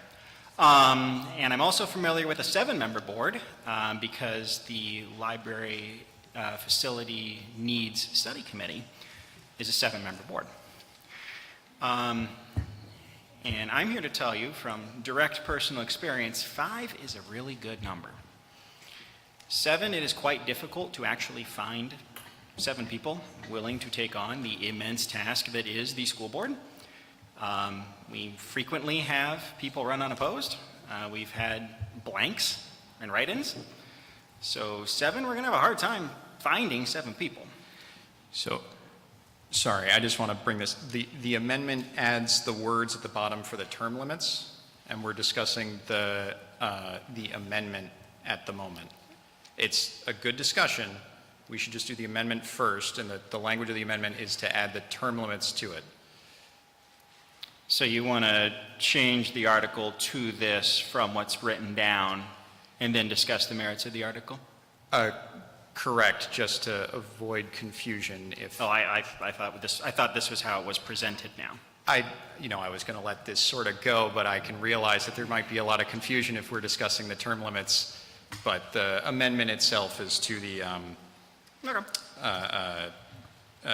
to when they're going to be elected. Is that appropriate? Okay. She nods. I'm not wrong. Okay. Would anybody else like to discuss the amendment, which is adding the years onto the term limits onto the end and removing the first sentence? So you can't speak to the 5-member or 7 members. You just want to hear about the term limits. I would prefer if we Okay. could do the amendment to fix the wording before we discuss the I'd merits? love to move the question then. Ooh, After this. good move. Okay, so request to move the question, non-debatable, requires a 2/3 majority. All those in favor of ceasing debate on the motion to amend, please raise your voting cards. All those opposed, please raise your voting cards. Thank you. It is in the affirmative. Discussion on this is now closed. Sir, were you in line to discuss the amendment? I was in line to do the exact same thing as what just Okay, thank you. Then it's already been done. So, discussion is now closed. We will now vote on the amendment, which changes the wording from your warrant, which the warrant reads, to reflect the growth of Brookline and to help distribute the workload of the Brookline School Board, shall the Brookline School District change the number of members of the Brookline School Board from 5 members to 7 members per RSA 671:4.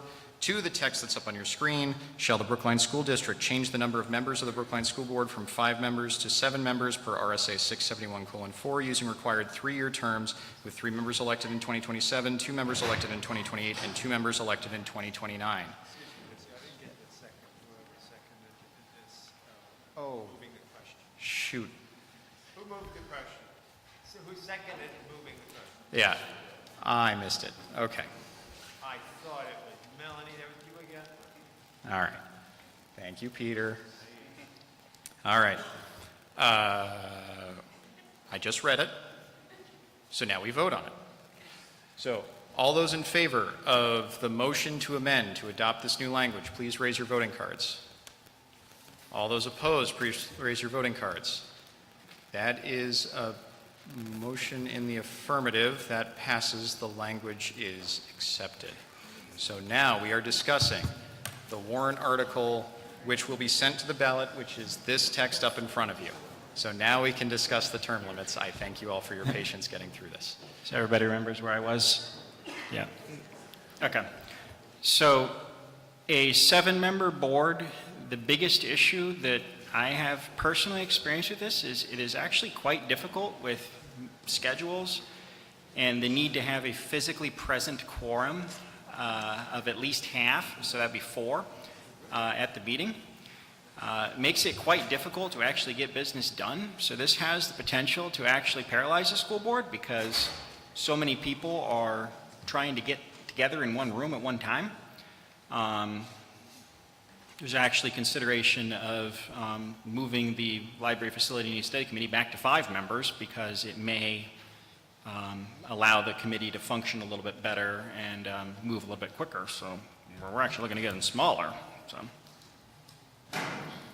Thank you very much. Hi, Dawn Albertson, Pigeon Hill Road. I just am trying to figure out what this does. And so the idea of representation is interesting, but we just heard there's 2,500 homes in Brookline and there's 5 members, so 1 to 500, and we elect them, so representation isn't the problem. When we hear the other argument, which is about the due diligence, I think we can all agree, based on the original articles that we started with, that these guys are working really hard and doing a really great job on our behalf, so that's not an issue. And then fundamentally, is there something really awful about being on the school board? But then 5-0, they're voting against this. So they're saying the amount of work is appropriate, we can see that they're doing high quality work, and we know that we've elected them, and it's a small ratio of household to board members. So I'm not sure that I see any contribution at all, and I therefore would vote against it. Thank you very much. Yes, sir. Hi there, Tyler Ferriani, Westview Road. I'm rising to direct a question to the school board. I saw that they had rejected the original language of the amendment, 5-0. I would like to turn the question to you, given that it is amended slightly, and ensure that it is still the standing of the school board that they oppose this amendment, and if so, why? I'll take this one if you guys are good with that. So, yes, we'll still oppose it even with the amendment. The amendment really just defines the term years. So, and that's okay. From a legal standpoint, that's appropriate. The article, not the amendment. The article, I'm sorry. So that is appropriate. We are not in support of expanding the school board because the amount of work is appropriate for what we do. Even if we were to have a district that was increasing, right? The work that we do remains constant. So we have 3 main functions as a governing board, right? We work on policy, we have monthly policy meetings, and then in our monthly school board meetings, we review in totality those policies, we talk through them, we all do our due diligence with those. So that's the policy work that we do, which is incredibly manageable with a board of 5. We also work on the budget. We do that in our monthly meetings as a whole group, starting in September. Every month, we work collectively as a group on the budget. So that's good. And then finally, we support and oversee our superintendent. And the workload is not so much so that expanding the board is necessary. And then to one of the previous speakers' point, we have to have a quorum to hold a meeting. And there are times as a group of 5 that it is hard. Life happens. We all have children in the district. So, or just even if we didn't, like, life happens, right? So we can't have meetings if we don't have a full quorum. It becomes more challenging with a larger body to make that possible. So I think that those were the main points as to why we were not in favor of expanding the school board, because it is appropriate for our district at this time. I will just very briefly add that this year was probably one of our heaviest in terms of workload because we had 2 contract negotiations, and I don't think any of us felt like we were overburdened or overworked. Like we were fine, like we made it work. We were able to show up to meetings, we were able to negotiate, and this is probably the most work that the board would be asked to do is when you have a contract negotiation, just because that's a significant chunk of your fall as you're trying to negotiate the contract. Last point, and maybe not so much the reason that we voted against it, but there are 2 of us coming up this year whose terms expire, and I believe, and keep me honest, we are both rerunning unopposed. So to even fill 7, I don't know would be possible. Thank you. Thank you very much. Sir, you're satisfied? All right. Is there any further discussion on Article 7 as amended? Seeing no further discussion on Article 7 as amended, the amended language will go to the ballot, and we will move on to Article 8. Article 8 is another petition warrant article, which reads, I think that's in the other presentation. It reads, shall we rescind the provisions of RSA 40:13, known as SB2, as adopted by the Brookline School District on March 8th, 2016, so that the official ballot will no longer be used for voting on all questions, but only for the election of officers and certain other questions for which the official ballot is required by state law. 3/5 majority vote required, estimated tax impact 0 out of 1,000. The school board, I don't have that one in my notes. The school board recommends this article 5-0. Judy Cook is the primary petitioner. I will bring you a microphone. One moment.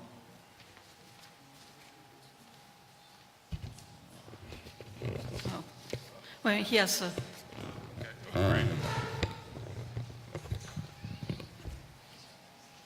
Hold on. We're almost there. There we go. There we go. Okay. Thank you very much. The reason I brought forward this article is because I promised to do it last year and I was unable to get it done. Anyway, this year I am bringing forward to rescind SB2. While it's a well-intended idea, it does not work. As you've noticed tonight, we've had a lot of discussion on every single article so far. And this is information that never would get to the people voting in March, because they would just look at what was written and they'd say, oh yeah, that sounds good, vote for it. Or, oh, I don't like that, don't vote for it. So it's basically, SB2 takes away the value of being an informed voter and allows all of the voters that come to the vote on the official ballot, which is Election Day, to vote as uninformed voters, because they most likely haven't taken the time to do all the research that the school board has done and everyone else. So good governance is hard work and it's not convenient. SB2 voting is intended to make it easier for people to vote through all-day voting, absentee ballots, and no requirement to sit through a multi-hour meeting. And it does not make voting easier. More people vote under SB2 than the typical town district annual meeting, but it makes informed voting more difficult. I'm just going to try to skip through my notes here because I don't want to take any more time than I absolutely need to.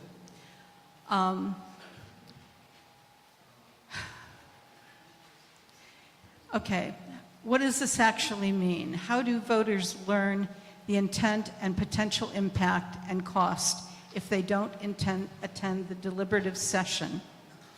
We can rely on reading the ballot, the wording of each article, and make our best guess. This is what most voters must do. We can try to get information by finding and watching a recording of the deliberative session.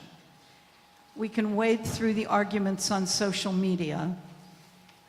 We may receive information by mail or a handout from a person or group who is usually a biased advocate or opponent of one or more articles. Or we can ask family and friends for opinions. How can we get clarification of the wording on the SB2 ballots when we are voting? We can't. The law restricts the wording used on the ballot to only the legal statement of what is up for vote, without explanation and without allowable to advise voters at the voting place. We're almost there. How can we get the details of budget proposals, bonds, contracts, and other financial articles that are the basis for most of our property tax bills?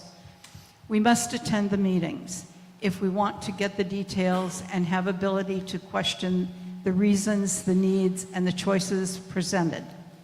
We must attend the hearings and the deliberative session if we want to understand, possibly change what we are buying with our tax dollars.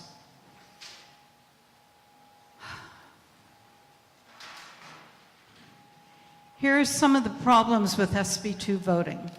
The small group of voters who attend the deliberative session are the only people who get to debate and decide what we get to vote on. The small group determines what budget amounts go on the ballot, independent of what the elected officials have determined should be presented to the voters. The small group can change the dollar amount of an article to $1, effectively removing the item, or drastically increase the amount independent of the need or the intent of the article's sponsor.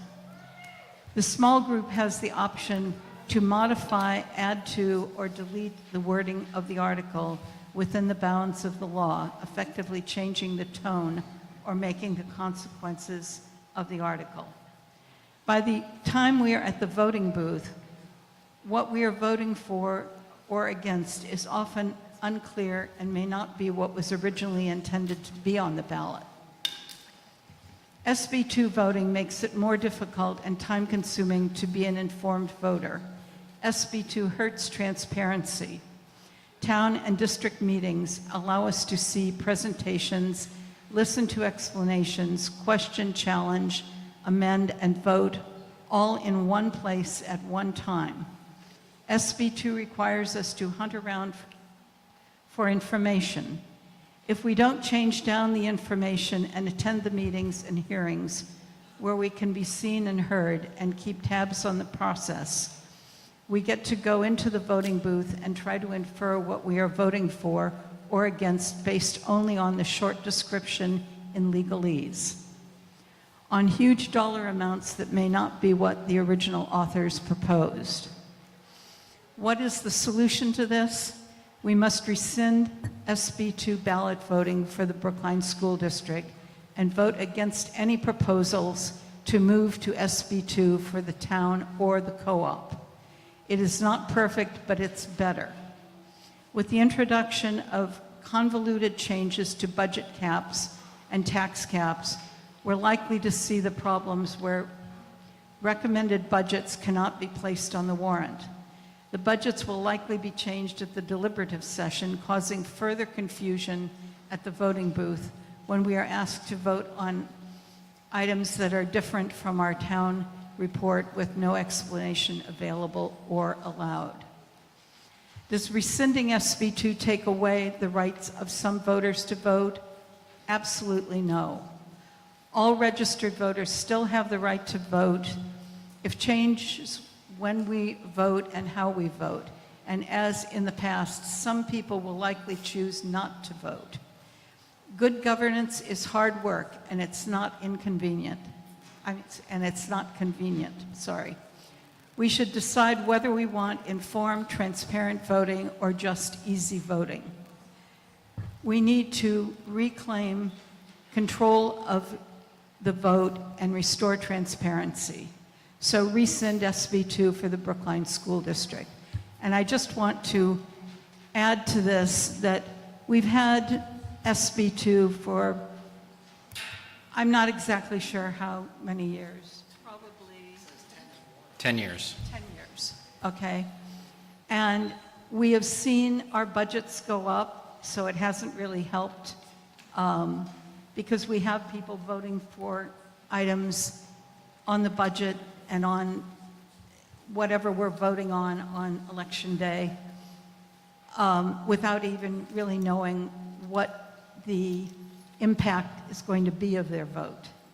So I really would like to stress that we need to get rid of this, and we need to push back against certain representatives in Concord that are trying to make this come up every year on every ballot in every school district and town in the state of New Hampshire. Keep that in your mind and be well aware of it. Thank you very much.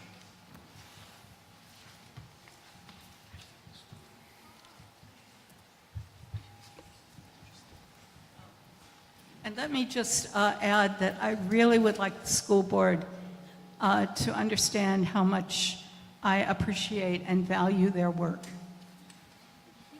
Thank you.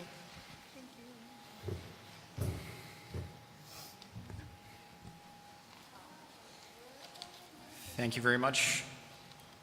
Ms. Cook, discussion is now open on...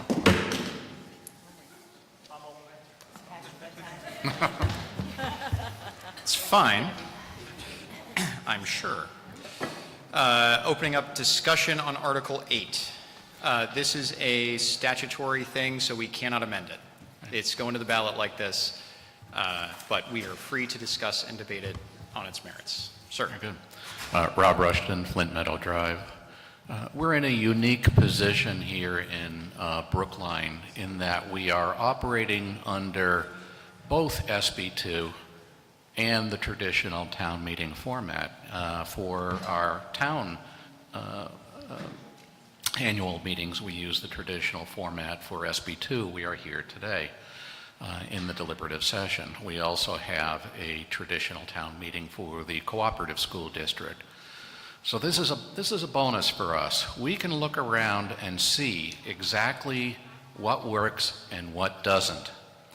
And I know I've been to a few of these meetings, and sometimes they really don't work. Some of the discussions that we've had, and we'll actually see some of these in later warrant articles, that it becomes very difficult to reconcile and do the things that you need to do in order to present the voters in general with a coherent ballot on election day itself.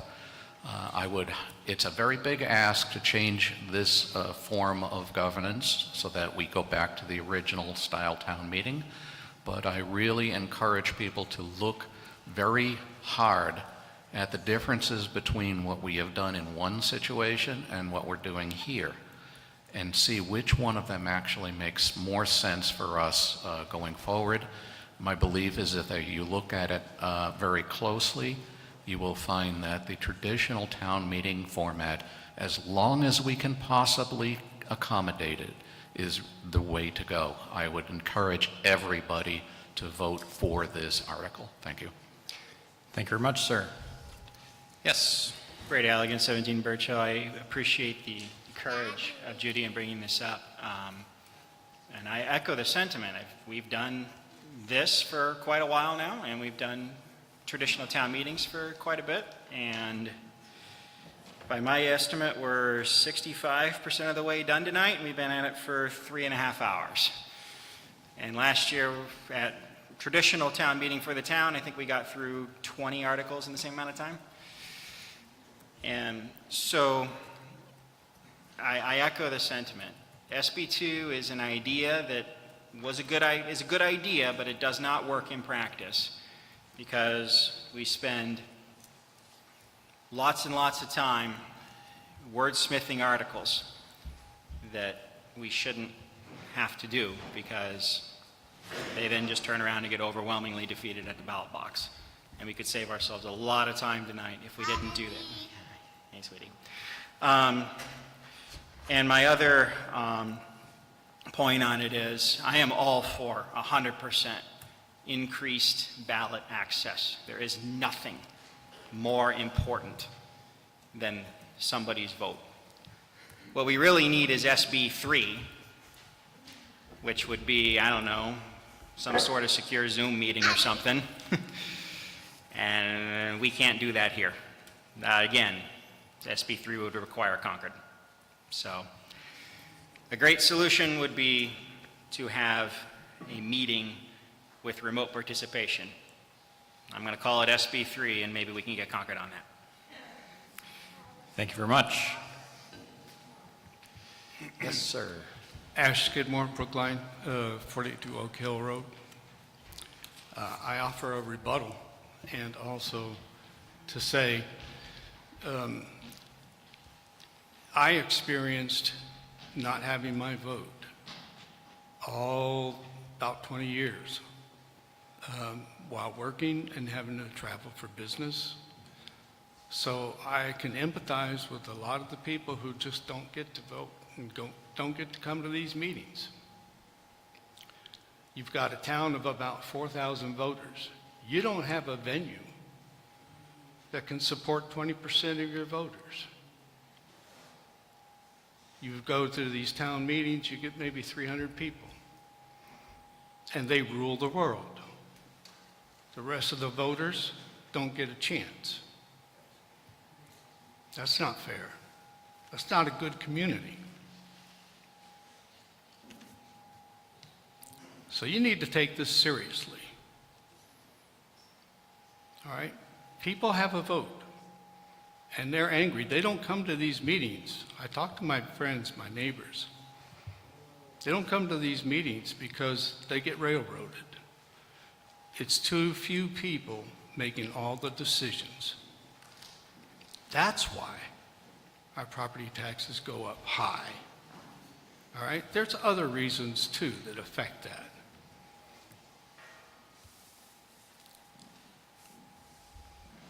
But you underestimate